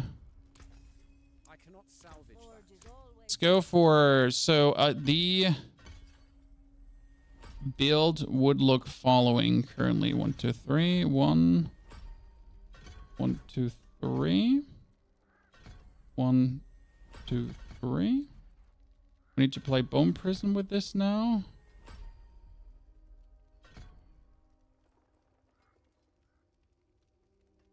I wasn't playing Bone Prison with this before.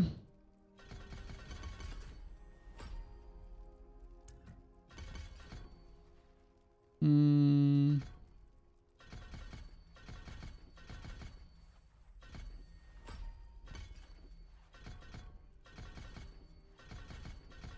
am I going to play this full sacrifice this time? Oh, am I going to play this full sacrifice? That is the big question, Chan. So, like, there's a version with minions with this, and there's a version without minions. Not sure if I wanted to play this full sacrifice, you know, like throw the warriors out. Throw the mages out for the bonus and throw the golem out. Do I want to play this full sacrifice? Where's my...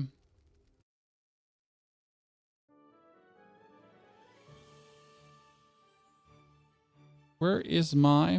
Donde está la biblioteca? Bone Spirit build. Weapon fastest. Golem, Bone Spirit. Bone Spirit. Okay, so we can play this with Skeletal Defenders, or we could play this without. We would need the Blood Mist. We need the Curse. We need the Tendrils.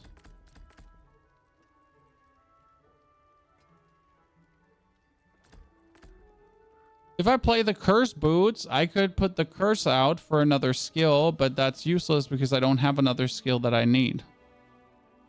Is that the thing, right? I could put the Curse out.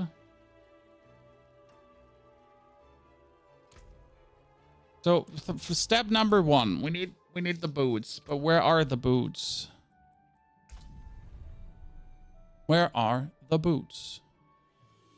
Did Golem Necro get nerfed? No, the Blighted aspect get nerfed, which inevitably nerfed Golem Necro. So yes, minions per se will be weaker. Not weak though. It's the Trag'Oul. Do I have the Trag'Oul boots? Oh, they're my Trag'Oul. My problem is with using the Trag'Oul boots in Bone Spirit that you're essentially losing essence per second that I would have on my boots otherwise. Right?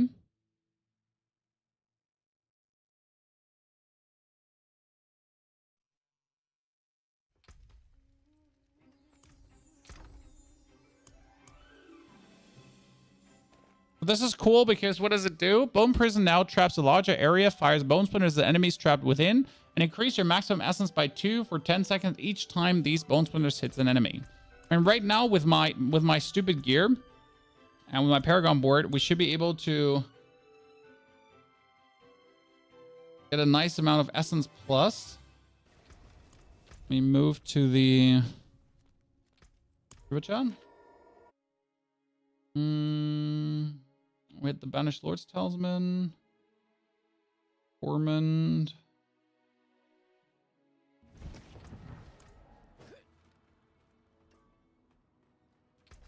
I would need to get first Bone Spirit.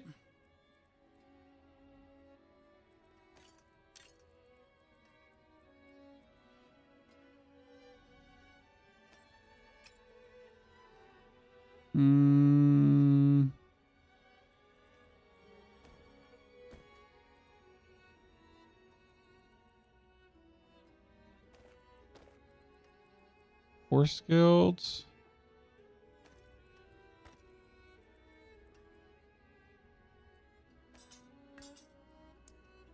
Macabre.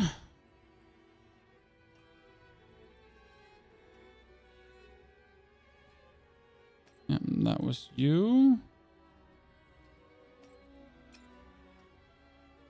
Where's my Macabre skill chest piece? There you go. That's my ultimate chest piece, right? I think it's illegal. I think it's actually illegal.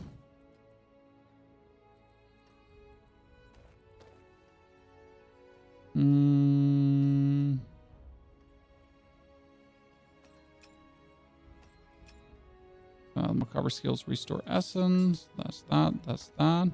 We get the boots. We need pens. Which pens do we use for this? This is usually the boots I would use, right? We have been using the Harlequin crest most of the time.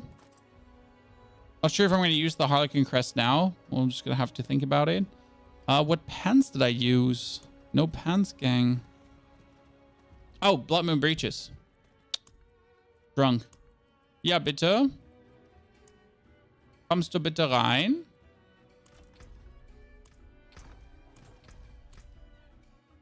Oh.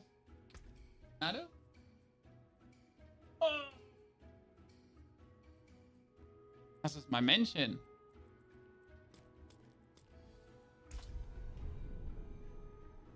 Mhm. Ja, das sind meine Flügel. Ein Tiger. Am Schlafen? So.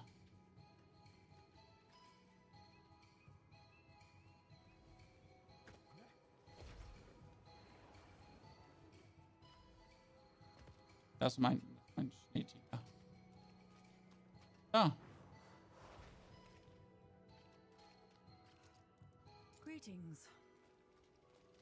So. Hello.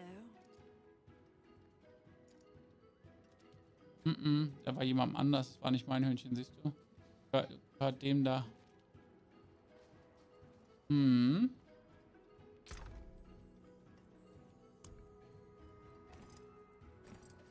Na, ihr müsst irgendwo drauf drücken. Ihr dürft jetzt gleich hochgehen wieder.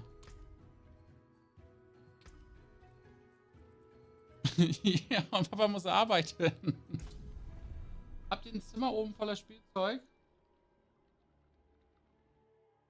Wart ihr oben in eurem Zimmer voller Spielzeug? Und was habt ihr da gemacht? Dass euch langweilig war? I'm sorry for the short interruption, Sean. I have to play unwilling humans. Ich mache noch nicht Feierabend. Gerade erst angefangen. Dauert noch ein bisschen, ihr kleinen Menschen. Oh, actually, we should take crit, probably not overpower. There's like a limit how high we can scale overpower with this, right? And there's like two heads. There's Tiny Hoff and the other Tiny Hoff.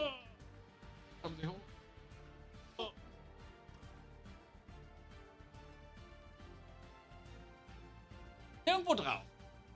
Wir beide.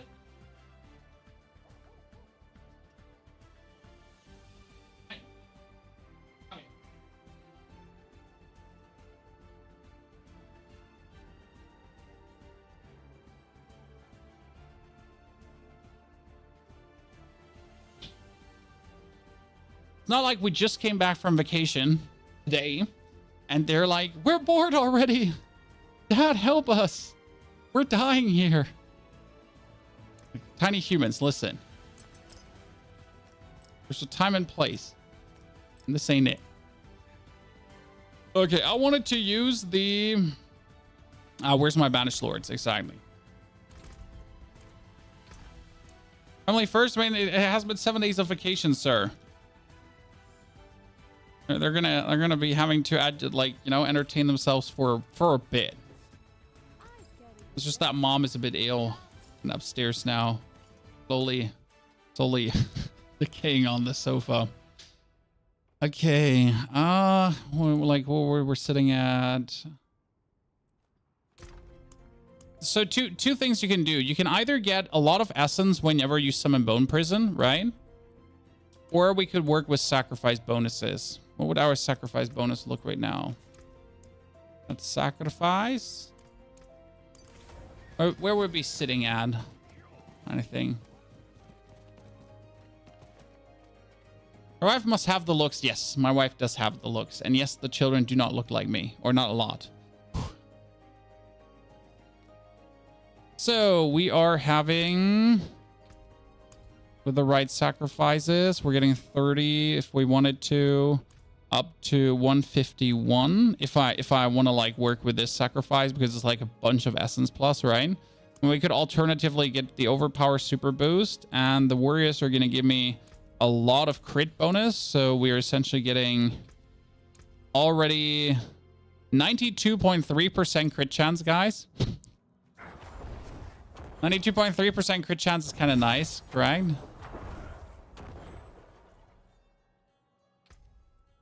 The problem is and stays getting fortified.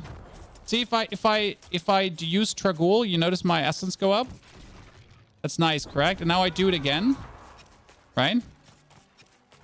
Look at this. So essentially, like permanently just having the bonus of essence, right? No matter which situation, and being able to do like tons of damage.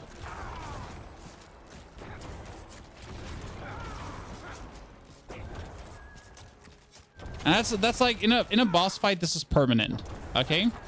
So in a boss fight, you have to understand that this is like a permanent up. Right? I'm just permanently sitting here and just having this, and like we're just sitting at the permanent bonus of having this boosted. Right? It's kind of like cool. And then we're do it again. And it just continues like getting us more essence. In case it's actually hitting, because if you're not putting it around, then it's not hitting the middle, huh? See like if I do this now. Fantastic, correct, chat? Fantastic. Like, look. I mean, you would think that traps a larger area and fires bone spinners at enemies trapped within it. Okay. Where is it, though? Right? Where is it, though?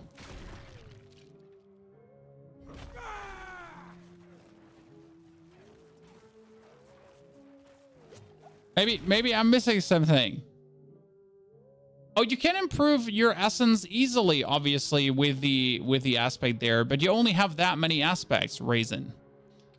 So you don't need it. There's multiple ways to play this. As always, there's never a need. There's always an option. Let me get the Paragon board filled out. I have like multiple versions of this build I'd like to try out. And they're all kind of funny.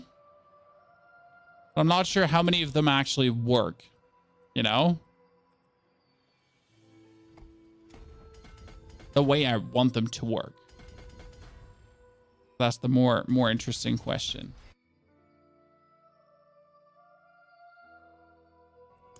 And with the Bone Graft board, you're getting easy essence bonus too.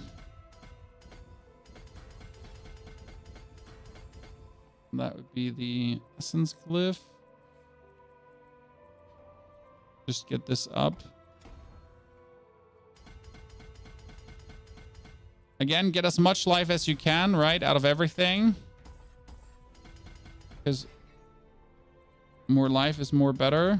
Max essence, max essence, max essence. So that's another 4, 8, 12,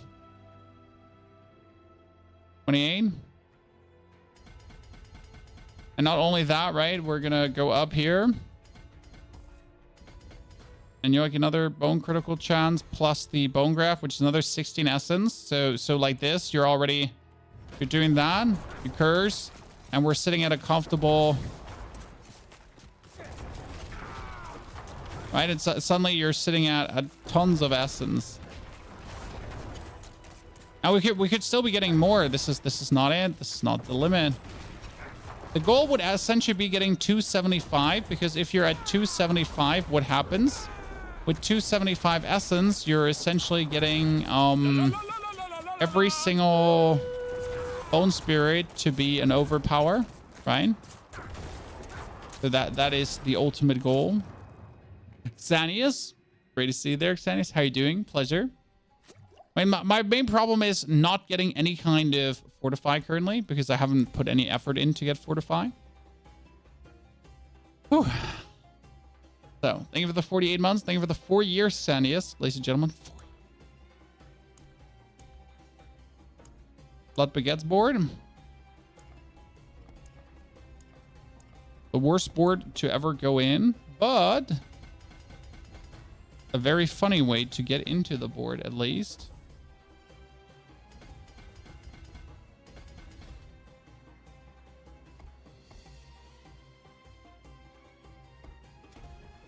Simplify.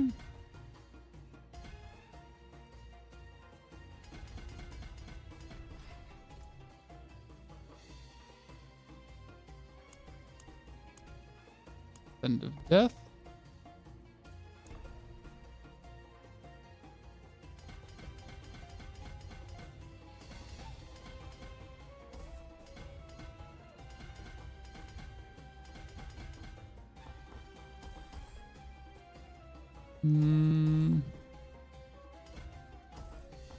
La la la la la la la la la.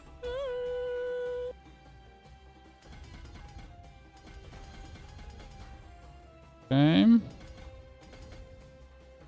Or was I? That's the Dominate glyph. Dominate. Okay. Undertaker, 78 months of support, ladies and gentlemen. So applause for Mr. Undertaker in the chat. People are just out of control. We get the Bloodbath board. There's just so much in notes you can tap in this build. Like so beautiful. That would be the exploit glyph. Because of how easy it is to exploit. That has enough willpower to activate.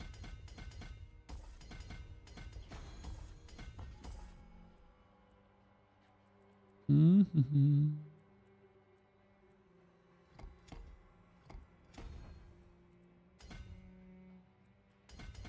Lastly, we had the really the Flash Eater. I feel like the Flash Eater is like the least intriguing one for this. Don't really have much else.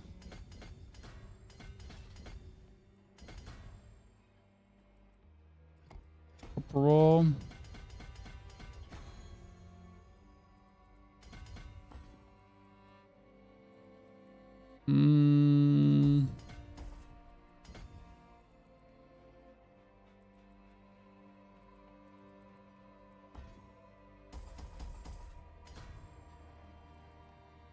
Are you forcing me to find one more point somewhere?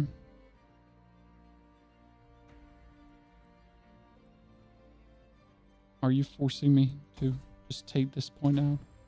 Okay, so that's like roughly that. We're currently at... I need more time. We're sitting at, with this... There's like 2 ways I want to play this. There's a way where I would want to play this with Harlequin Crest, right? That's 300 million. Easy as cake, right?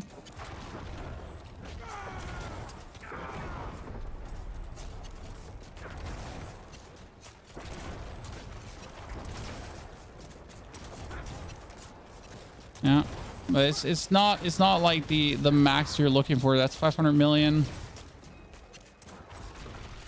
And we're not even playing the new aspect. So this is like important, right? We're not even playing the new double explosion aspect, which is the thing. Which is the main reason why you're playing this now. So there is now the aspect of Bone Spirit. So you get the Imprisoned Spirit aspect. When Bone Spirit explodes inside Bone Spirit Prison, it explodes an additional time. So now we need to find a place for that. So, for example, the Conceited aspect could probably go out. And then now with the Imprisoned Spirit aspect and the Corpse Tendrils and the Regeneration. Do I actually have a max roll on this right now? Torment, finally. I still don't have a max roll torment. Are you kidding me, mate?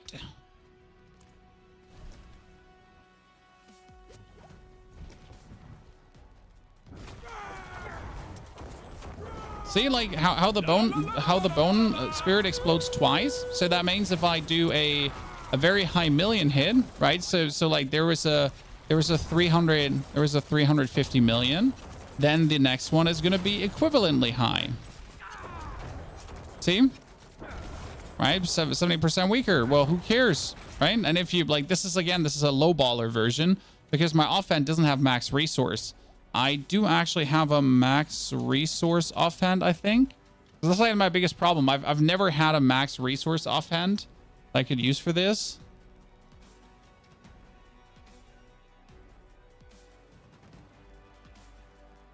Where is it? Yeah, there's the focus, which has bone spirit, and this has maximum resource as a tenor. So that's actually like really, really sad because this has cooldown reduction, crit strike, and damage, right? This has maximum resource, cooldown reduction. Just like barely enough to even consider viable. And then we have a maximum...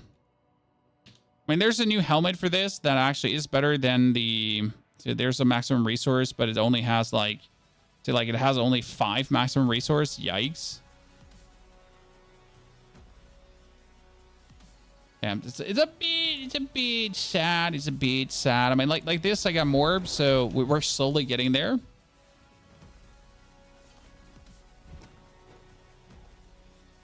Who is and Digazin? Thank you for the 18 and 61 centuries of support. Welcome back, you two.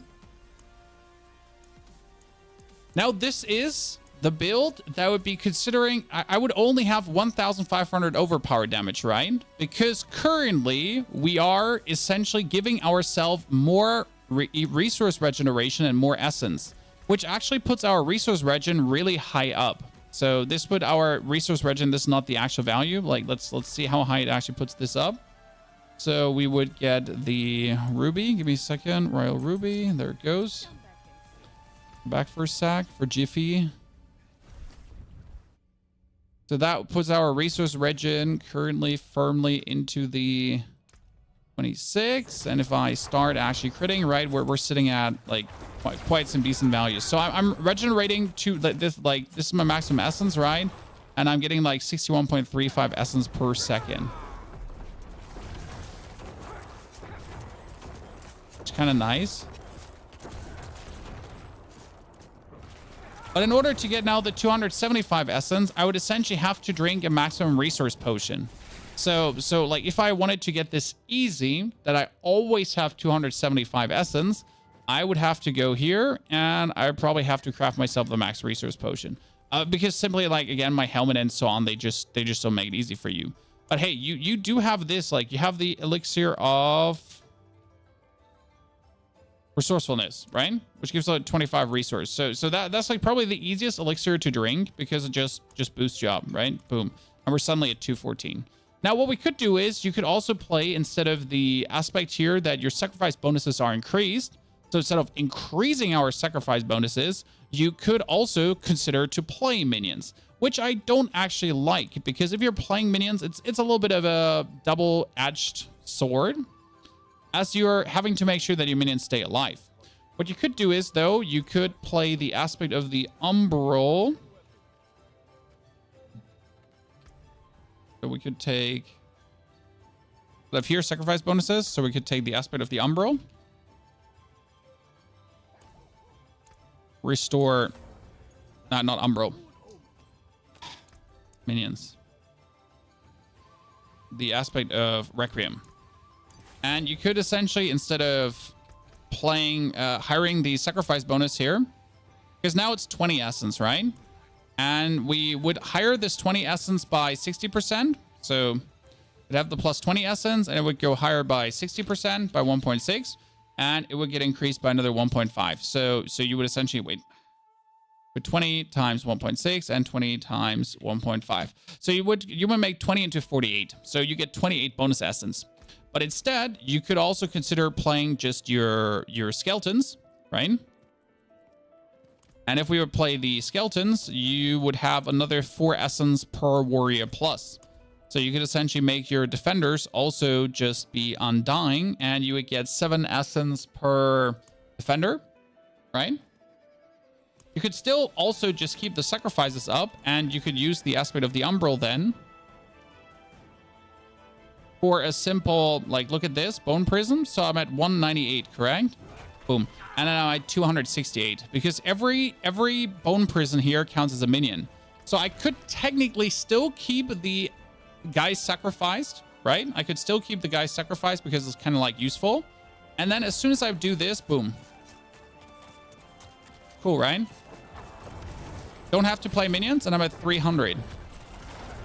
Which then firmly puts me in the position that every single Bone Spirit is now an overpower. Critical strike. Now, the way how this plays then in the PID is somewhat intriguing, right?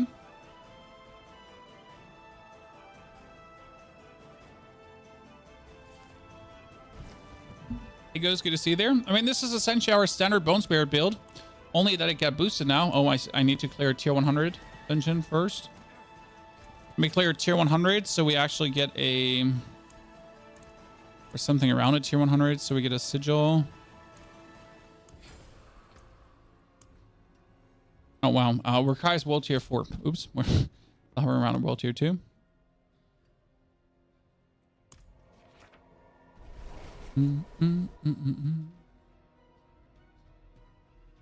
I've often told you with J Essence and J Life. Yeah, but Moxim, not worth it right now. We're just seeing like if a build only works if you have the best of the best of the best of the best of the best equipment. Does the build really work? You know? Build gotta work also with like subpar equipment, and that's what you like your cool aspects and everything is there for, right? You're putting the build link out for this one. There is already one out under exclamation mark MOBA or exclamation mark Diablo. It's essentially the old Bone Spirit build, just that we adjusted some of the things, right? I'm not sure how well this will work what we put together, because we have some issues here. Because right now I had to play this, I have to play this, I have to play that, and I don't have the aspect of Heart and Bones anymore. So I had to throw out all the damage reduction aspects I have just in order to barely exist. And I'm currently not creating any kind of...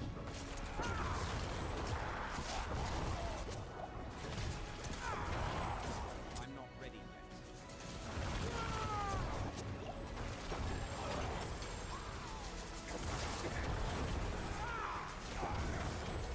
I'm currently not creating any kind of fortify. That's also another thing. We have a new minion temper that lets me create fortify for minions. And that's something where we might have to get the defenders back. So right now I'm like considering to try out this version of the build, right?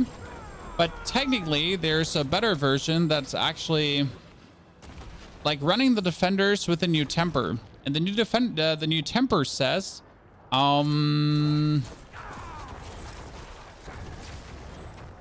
double explosion is just nasty. The new temper says that minions have a chance to fortify you. Just that. And that's like, it sounds so trivial, but your minions having a chance to fortify you just like that. Brilliant. Without anything more, just exist, and minions can fortify you. Boom.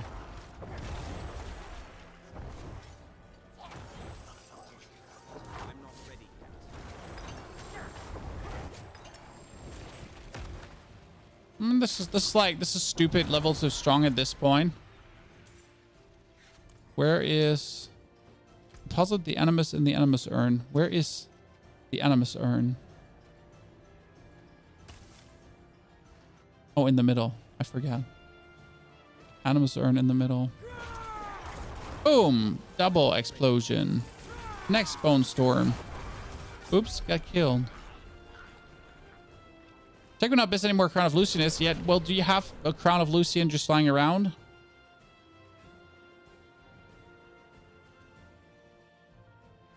Yeah, you wouldn't have Shaco, so you'd have more essence on the helmet. Exactly. And Shaco's not even Biz, it's a crown of it's the crown. But like again, it has to work without those two, right? So it has to basically work without those two and only get stronger with either or. You know? That's the whole point. I like the thing is, what does 300 essence use you if you're not generating 300 essence? And that's where the Harlequin Crest is actually so useful, because it gives you resource generation, right?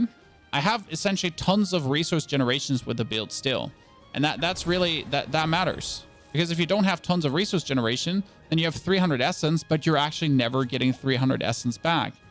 That's like, oh, well, yeah, fucking congratulations. What you gonna do with your 300 essence? Nice 300 essence made that you will never utilize.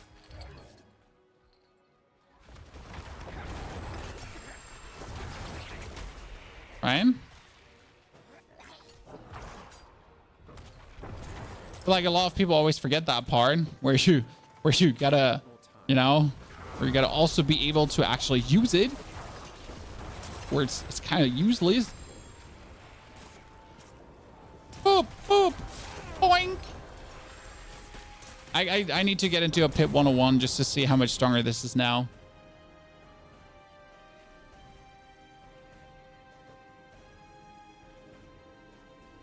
Doo-doo-doo.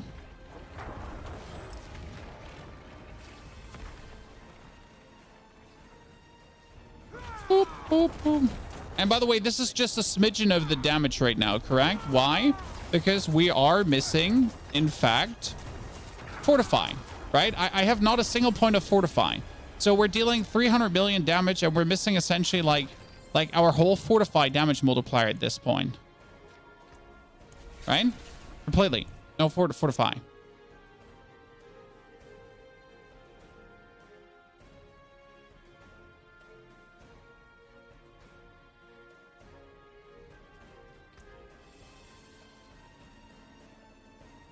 Where was I?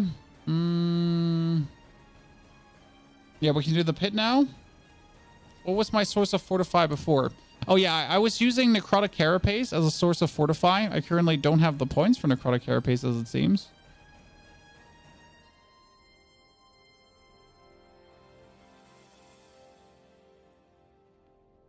As my only source of making corpses is currently blood mist. Surprisingly, or unsurprisingly.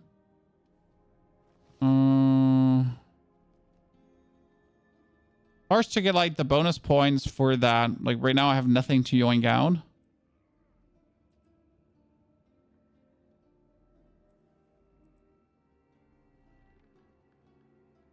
And the only points I could yoink out is fueled by death, because I'm not really using it. Which is not true. I'm actually using it at some point. And that's where I want the new tempering. So the new tempering says, which one is it? Blood, bone, bone, bone, bone. Elemental. Which one is it now? It's a utility temper. It was Born Army? No.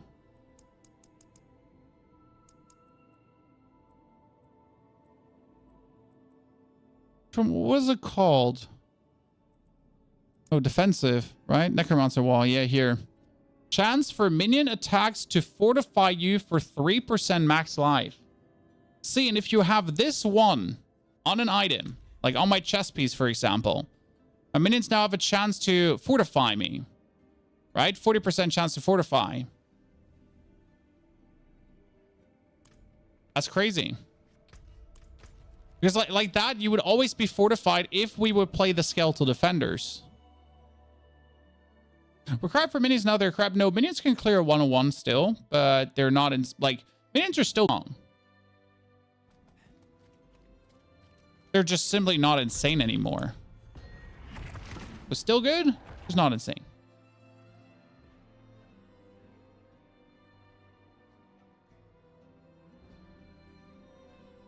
The thing is, like, Blizzard went a bit too fast with too far with their nerfs. I mean, they nerfed something without lifting the other stuff up. So that's like, again, a typical Blizzard move. I have to say it though, right? Let's just butcher something without getting the rest of the stuff lifted up, because what could possibly go wrong, right? Answers everything, Blizzard. If you don't think about the consequences of your actions, then this is the stuff that happens.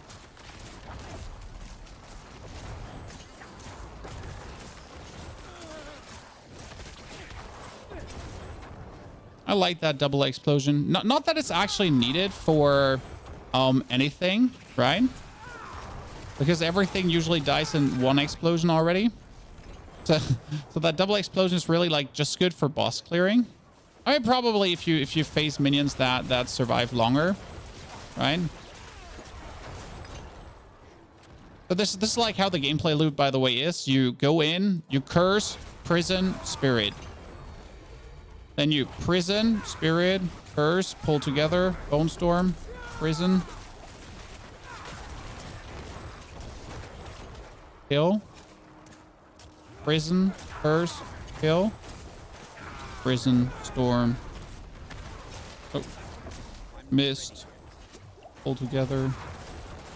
Pulling together is always easier because it gives you like more multipliers, and you're just like, you know, like this is how you're going through with like not even perfect equipment, right? The only thing I have good is like ranks in Bone Spirit at this point, because I have 21 ranks in Bone Spirit, which is not even the highest you can get, which is the crazy part.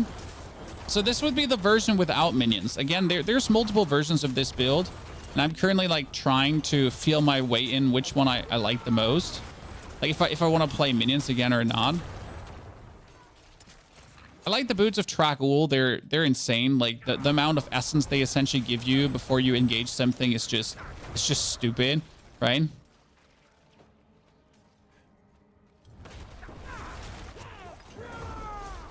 We're finally getting some fortified together as well. Not enough though, because you can see how we're barely fortified, right? So somewhat better, but that's where I really think we need the minions to have like a reliable source of fortify, which this build never had. Unless you would be playing with blood orbs to fortify, but that one is stupid.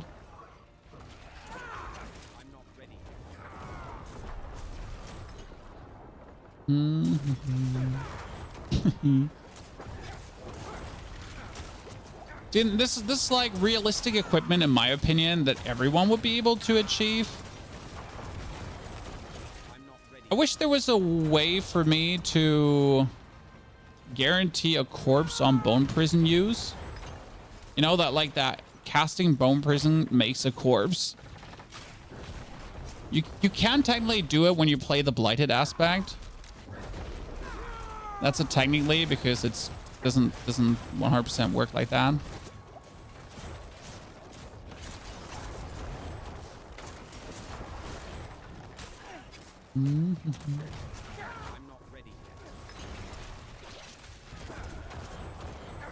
The size of that Bone Prison is absolutely illegal.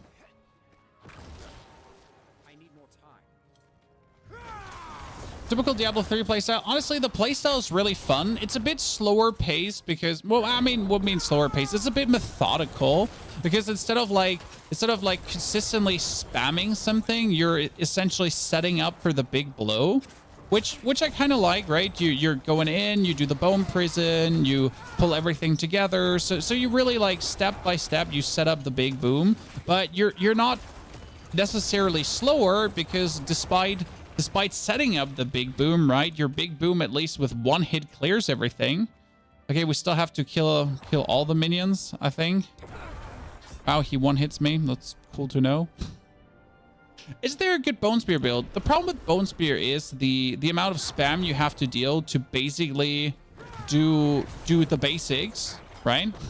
Well, Bone Spear is just so sad in like everything you have to put together to truly get like absolutely minimal damage going, and it's just like down to a little bit how the Bone Spear gameplay actually is, because Bone Spear needs you to stand still to launch bone spears, right? And and you can have infinite essence. And the 1 second you're not standing still to continuously cast bone spears, you're essentially not doing damage. So you're kind of like, you suck. Bone spear in itself is a bit complicated. Okay, so the pit field's absolutely awful right now in terms of like the clearing thingy, right? Because usually we should be done already, but now we need to walk back the whole pit just to find like a few opponents. This is beyond weird, Chan. But hey, no one shall say that we don't have like all the time in the world to walk back. I need more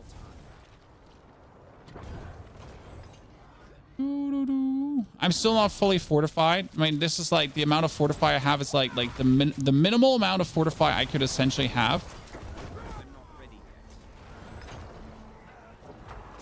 I think I have to kill like every single unit currently.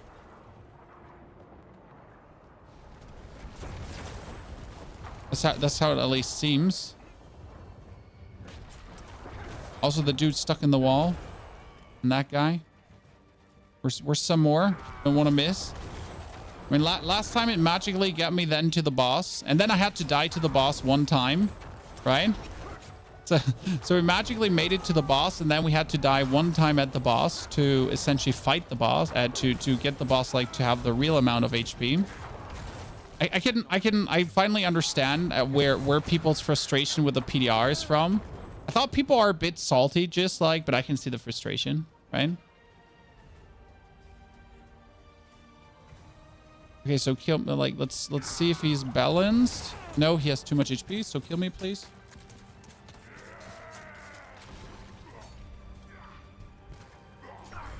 Oh no! What happened, chat? Good. So how do we build fortify? Well, this is how I build fortify. Cool, right? I make corpses.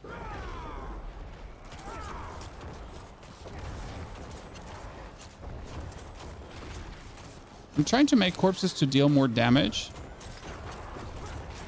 Like you notice, right? Even with my slightly inferior build here, right? With my build where I'm just not sure yet if I want to play it this way. I might like. Yeah. You notice, John?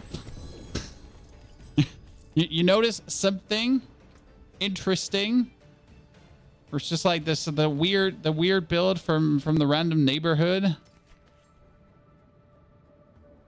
That's just like a little bit.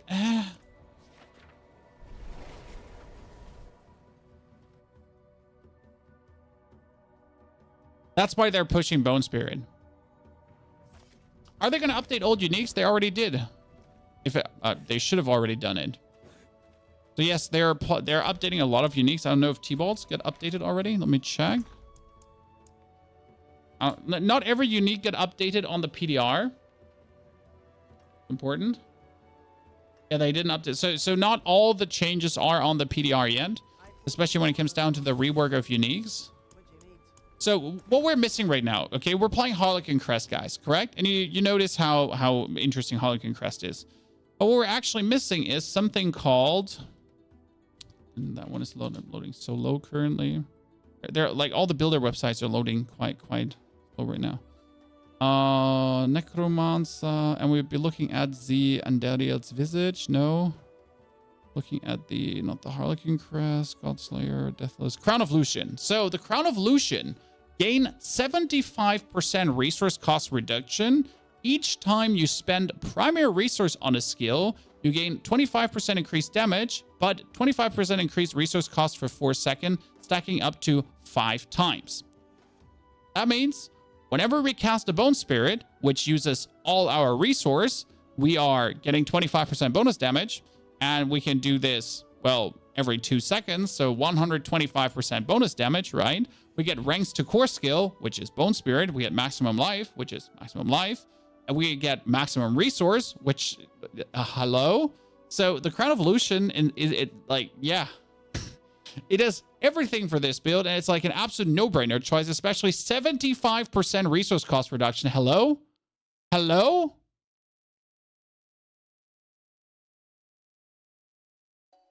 And the thing is, so primary resource is Decrepify, right? 2. That's a bit stupid. Like if you compare this now to Holocan Crest, which gives you all stats, max life, resource generation, and cooldown reduction. Cool. But essentially getting another 125% multiplicative damage is like, you know what? Great. Especially there's also this beautiful amulet right now. And I'm not sure if this is actually outshining. Like the only reason why you're playing Banished Lords is because you get free overpowers, right? But there's another amulet and it's called, what is the new amulet called?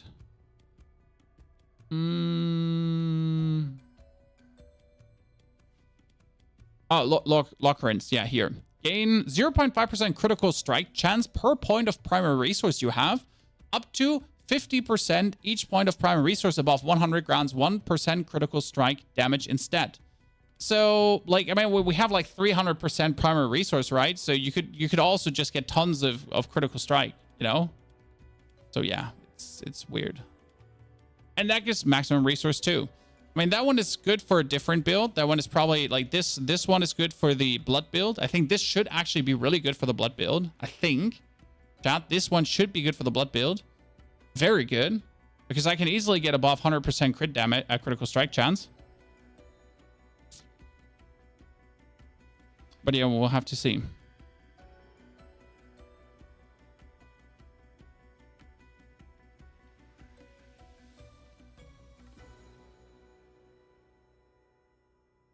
So yeah, interesting.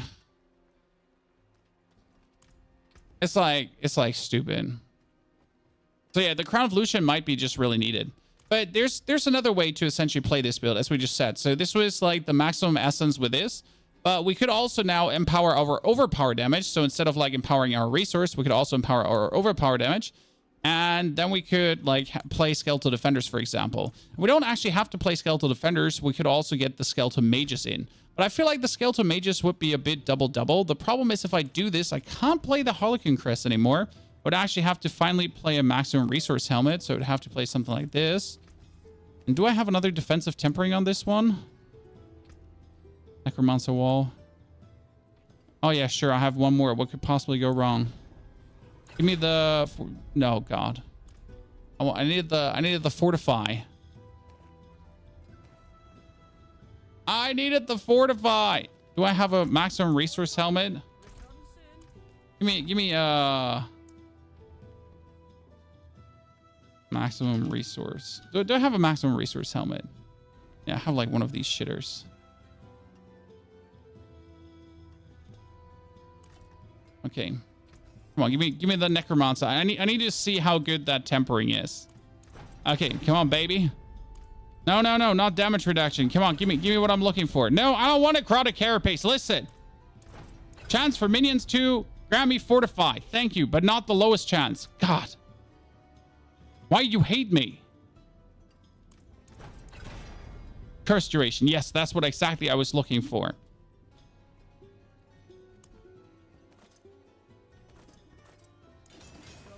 Any more Opticide? Luckily, I have some more material, like, saved up for this, right?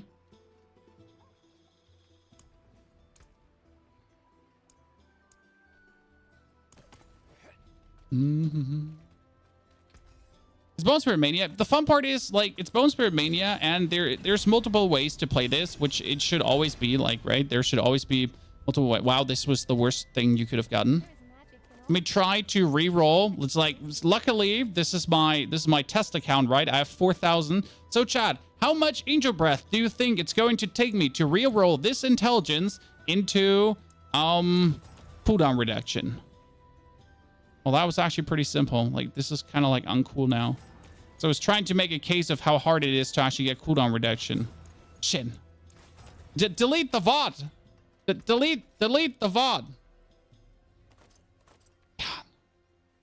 Nothing you can do right, computer. It's trying to make you look bad. Okay.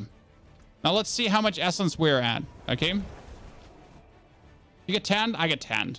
It's not burned. It's tanned. I'm tanned. I'm a tanned, beautiful mother trucker. Okay.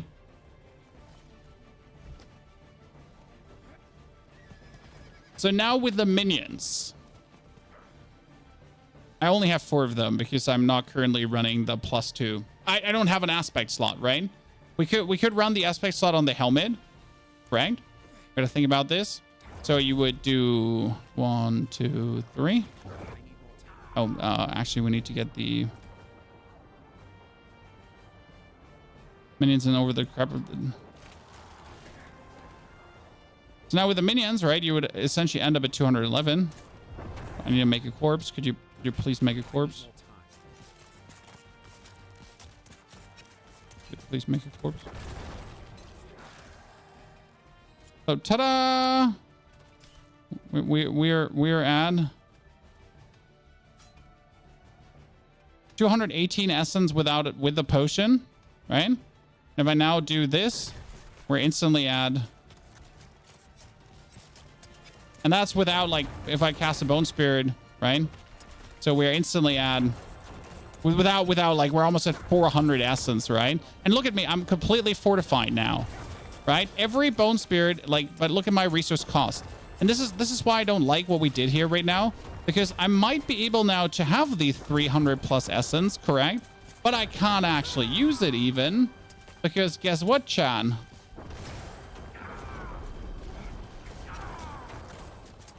I'm not getting the resource cost back to really utilize this, right? I need more time. So it's like nice to be this far up, and it's nice to get this much more damage. But we've also been losing a significant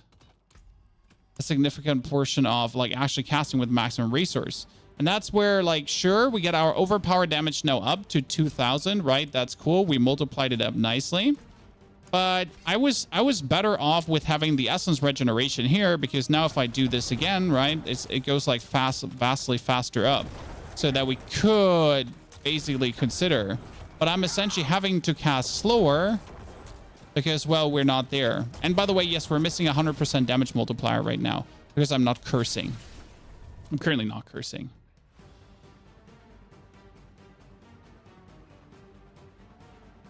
But you notice where I'm having, like, a little bit of an issue to get all of this under one head to really make it work. Because right now, technically, I would have to play the curse aspect that I can actually play everything in my bar, right? So I would have to play, like, I would have to play the Ray Skeletons. I would have to play the Bone Storm. I have the Tendrils, like, right? To get all of this done.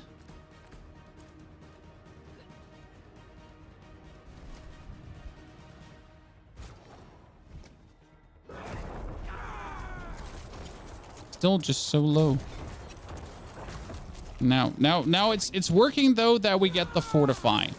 So that has me happy, right? I mean, we're fully fortified again. So that part of the bargain is working out.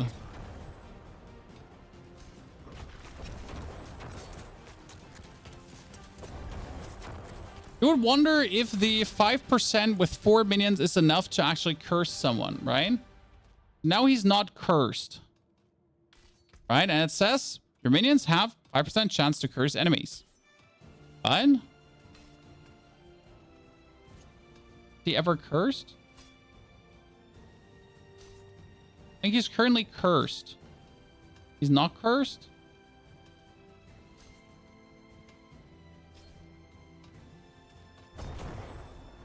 We need him, like, permanently cursed, right? From the minions. Because if he's not permanently cursed, then that's bad.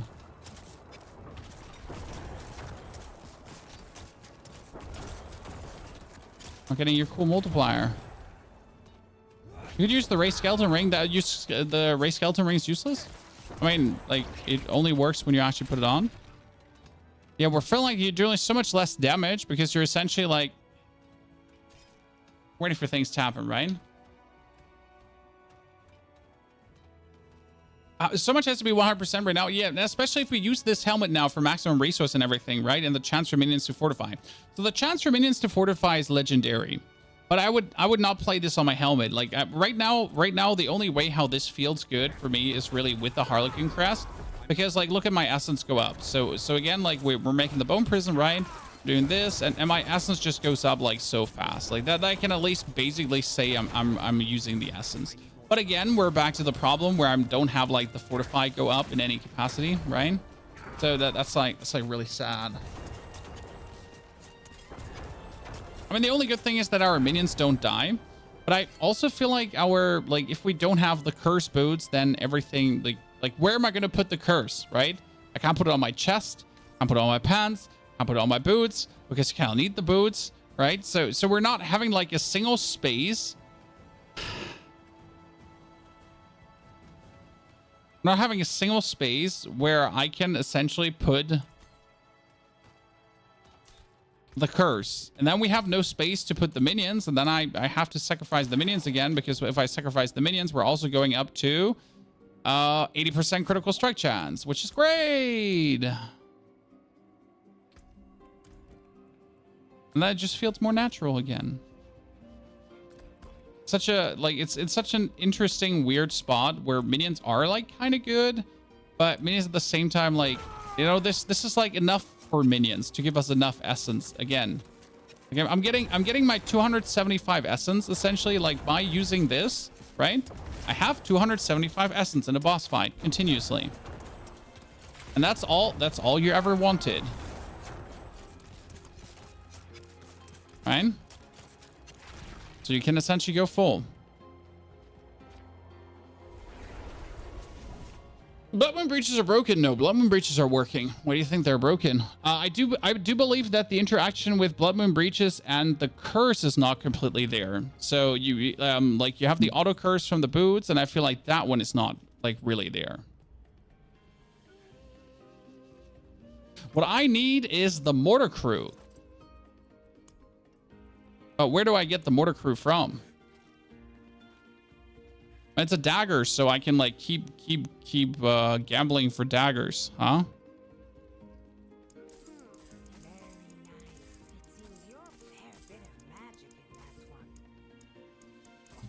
Hello? Kind of slow, bruv.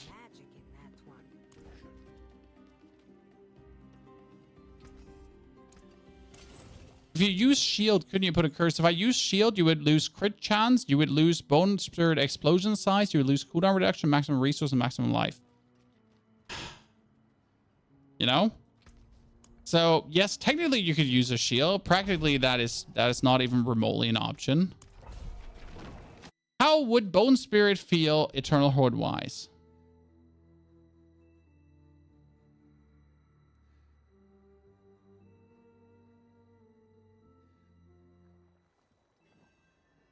So, boop.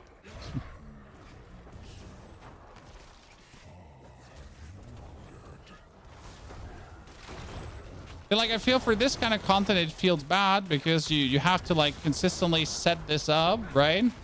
To have it work.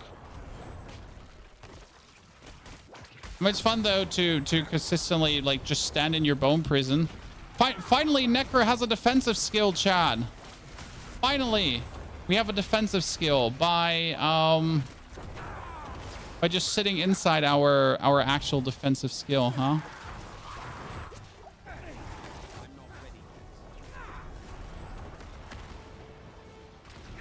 Feels very not feasible in like higher pits.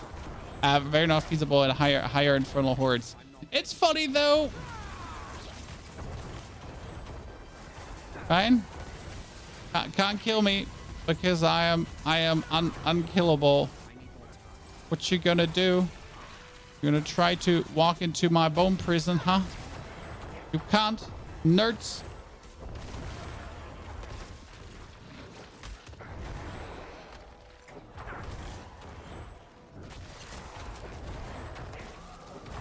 Yeah, clearing speed feels like sad compared to minions. Like, you know, with minions, you essentially were just standing in the middle, right? And minions were still killing everything. So by the way, for the infernal hordes, minions is still good. Nothing has changed about that. You're essentially just standing in the middle, and then you just have your minions do the minion thingy.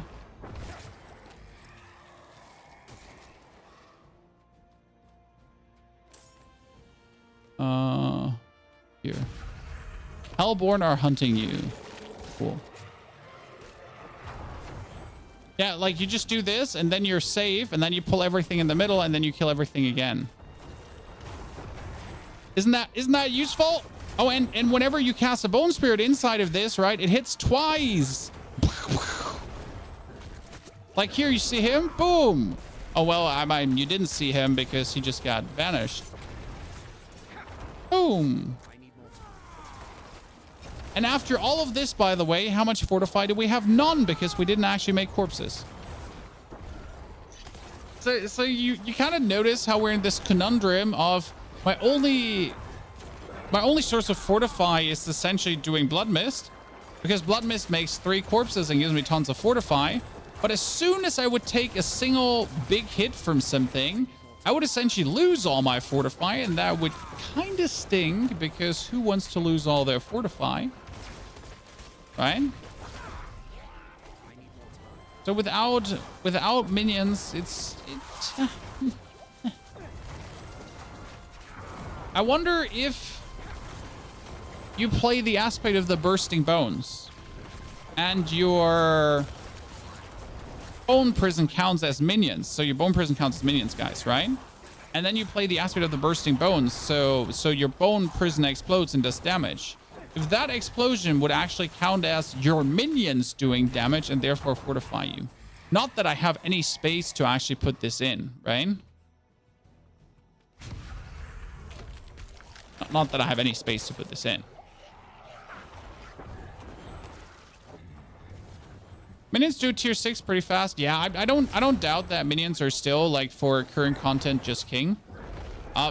Simple again, minions are very easy to put together. And I think if you're actually following the shadow minions instead of the golem necro, it's going to be even easier to put together. Because I do believe that shadow mages might be the new thing over golem. I mean, we now had the season of the golem, but they essentially butchered it. I mean, they stole 140% multiplicative damage off your golem. I'm sorry, chat. If you were used to doing billions and hundreds of millions and gazillions and whatever, that is just simply not going to happen anymore. I mean, which is not true, because the helmet of Lucy blah might actually make this viable again. Right? Haven't checked the helmet out and haven't checked the amulet, the Lockhorn's amulet. So I think there are uniques which could still make minions absolutely go bonkers, but I just simply don't have the items. Meanwhile, Flay still ticks for billions. Yeah, but that's Barbarian. Barbarian needs to be OP or Diablo 4 loses its identity, right? I mean, Diablo 3 at some point was Necromancer being OP, always, right? Diablo 4's Bard being OP, always. Boop. Boop. I got a shotgun. Do do do do do. Boo boo boo boo. Okay, Hellfire rains down. Hellfire spawns Hellborns. Hellborns are hunting me, and Hellborns drop +1 ether. Cool. I got some good multipliers here, Chad. I got some good mutators mutating. Huh? More Hellborn, please. More cowbell. Where's the more cowbell I've been asking for? Kindly request more cowbell.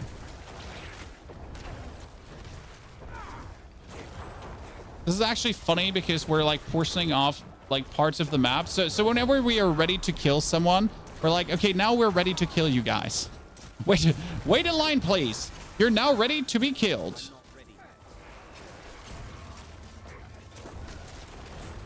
Now it's your turn. Everyone together, please. Thank you very much. Appreciate it. Now it's your turn. Yep. Just gather up.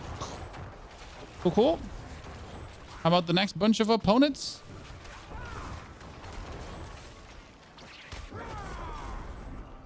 Thank you. Far too kind.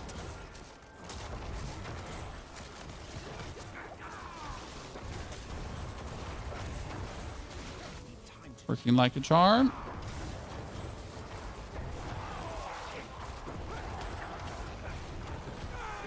It's just a very, very fun playstyle in my eyes. I'm not sure how you feel about it.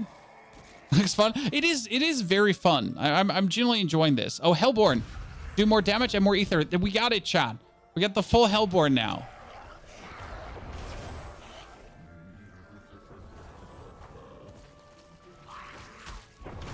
I was trying to believe the classes and their builds should be in range. No, I don't mind that Barb is this strong. Okay? So don't get me wrong. I don't envy Barb for their strength. It's just in the nature of the way how the game is right now. What I just find conveniently weird is when then your class, which is not even at the same strength level, right? Which is not even broken, which doesn't have anything OP going on, where things are just basically barely getting strong, and that's like, yeah, so you know what? We're nerfing this. You're like, but sir, why?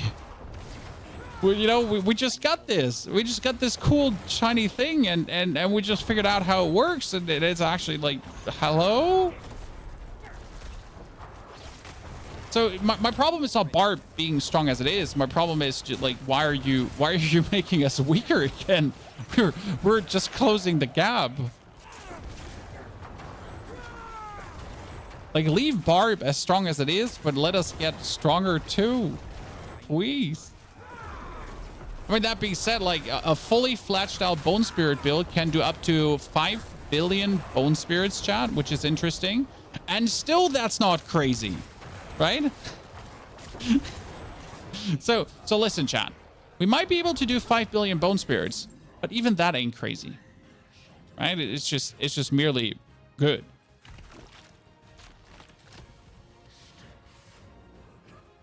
Okay, let me nuke one of these bosses. Okay. 9 billion I've seen. That's great. Still just good, right?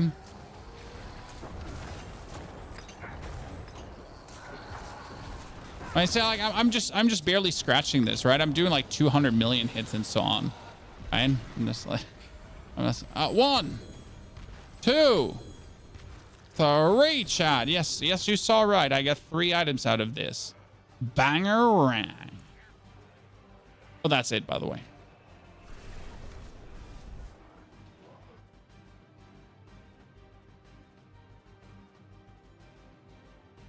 The thing is, so the thing is, in order to do 9 billion Bone Spirits, right, you essentially need godlike equipment. Correct? In order to do a couple billion Bleed Barb, I mean, like, right? This is quite simple. So right now, I'm pushing actively against the changes for Necro. At least the way they are at this moment. Like, that Bone Spirit is getting this strong is nice, but that they're essentially like completely trying to ruin Shadow and then trying to rebuff it. It ain't it. I mean, Bone Spirit ain't even using the blighted aspect, right?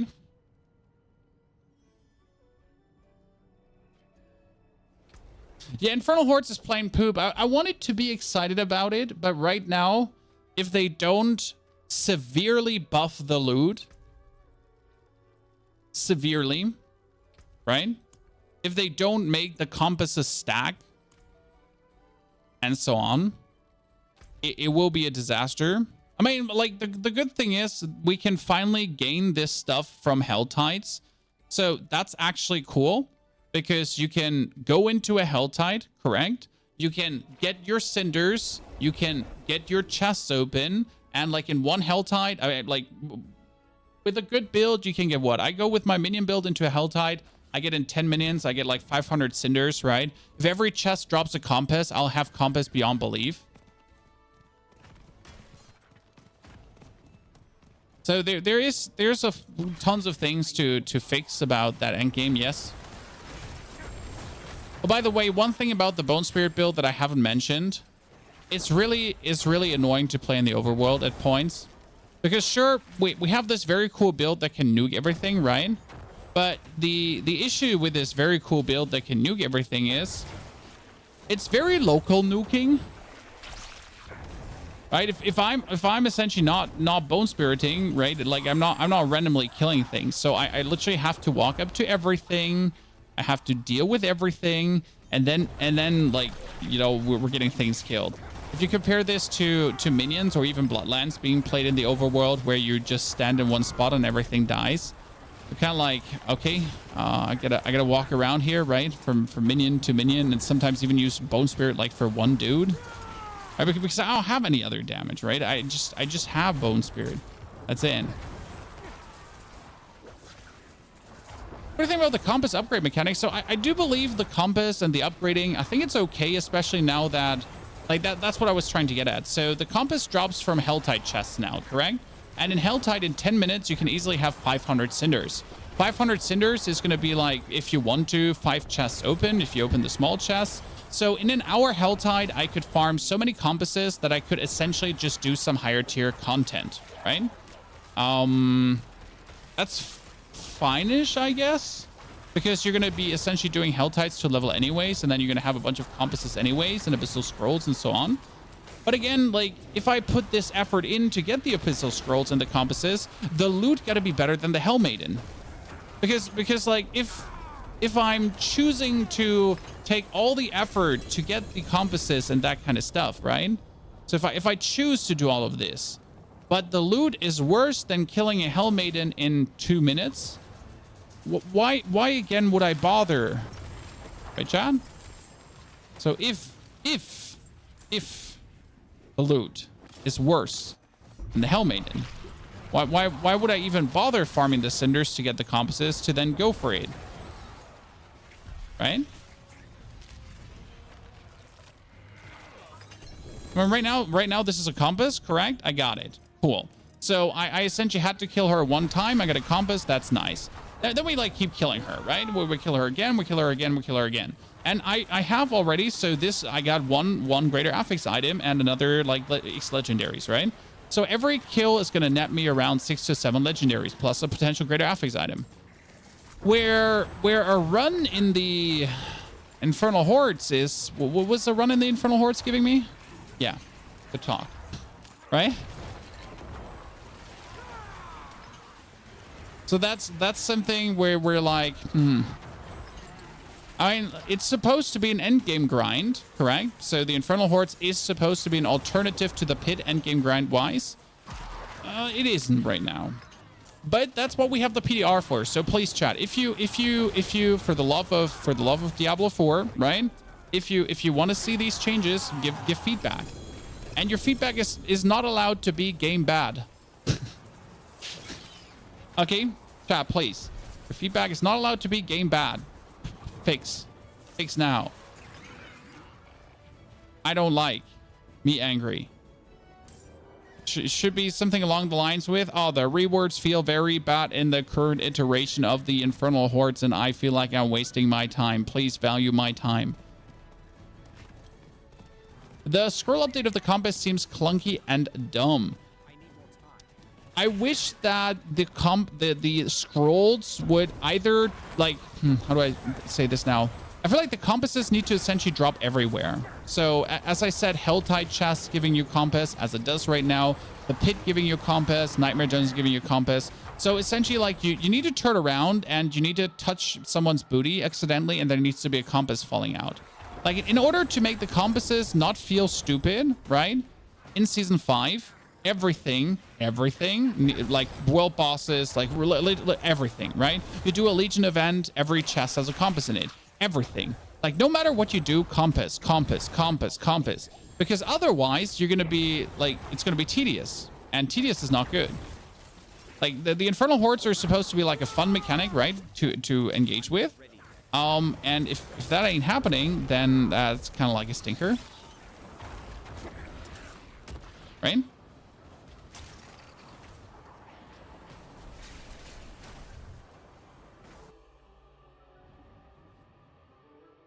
This is why I really want loadouts. Minions for Helltide and whatever. Spirit for pits, EDC.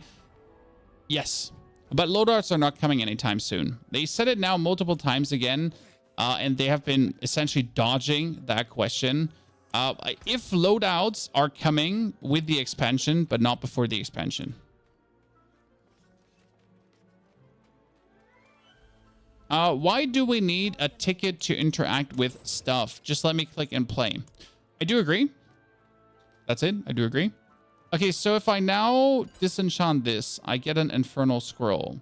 And the abyssal scroll can be then used to upgrade the compass. Okay. So if I want to have a tier 8 compass, wait, what is the highest? Tier 8 or tier 10? Tier 8, correct? I need to find 6 compasses in total. 1 to upgrade and 6 more. This is kind of fast.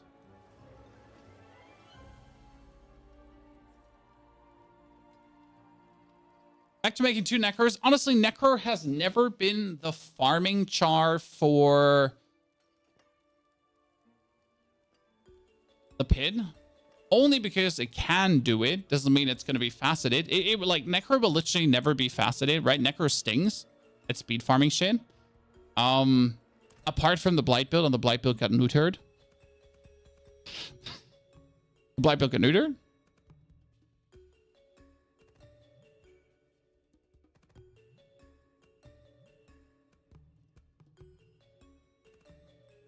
Not trying Barbarian. Honestly, I never played Barbarian before this season, really much, and I have been having very much fun.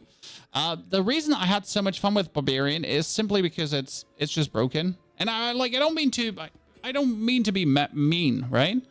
But Barbarian is like so broken that it's just automatic fun.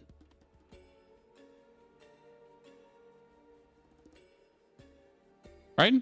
It's just automatically fun. There's no, like, you can just zoom through any kind of content without problems.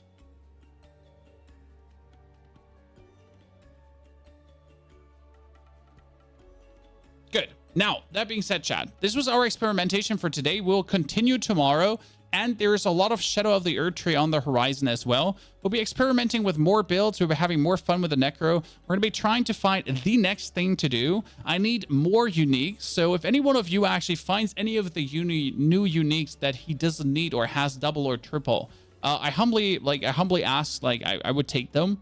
You know, if anyone has a crown of Lucian over or a mortar crew or whatsoever that he doesn't need, you can hand it over tomorrow. I'll be back. Thank you very much for coming and watching for today. I hope you enjoyed that we tried to make some builds work, that some builds actually do work, that we're going to make blood great again at some point. But there needs to be more tweaks and twerks happening. That being said, have a great good night, evening, day. Thank you for coming and watching.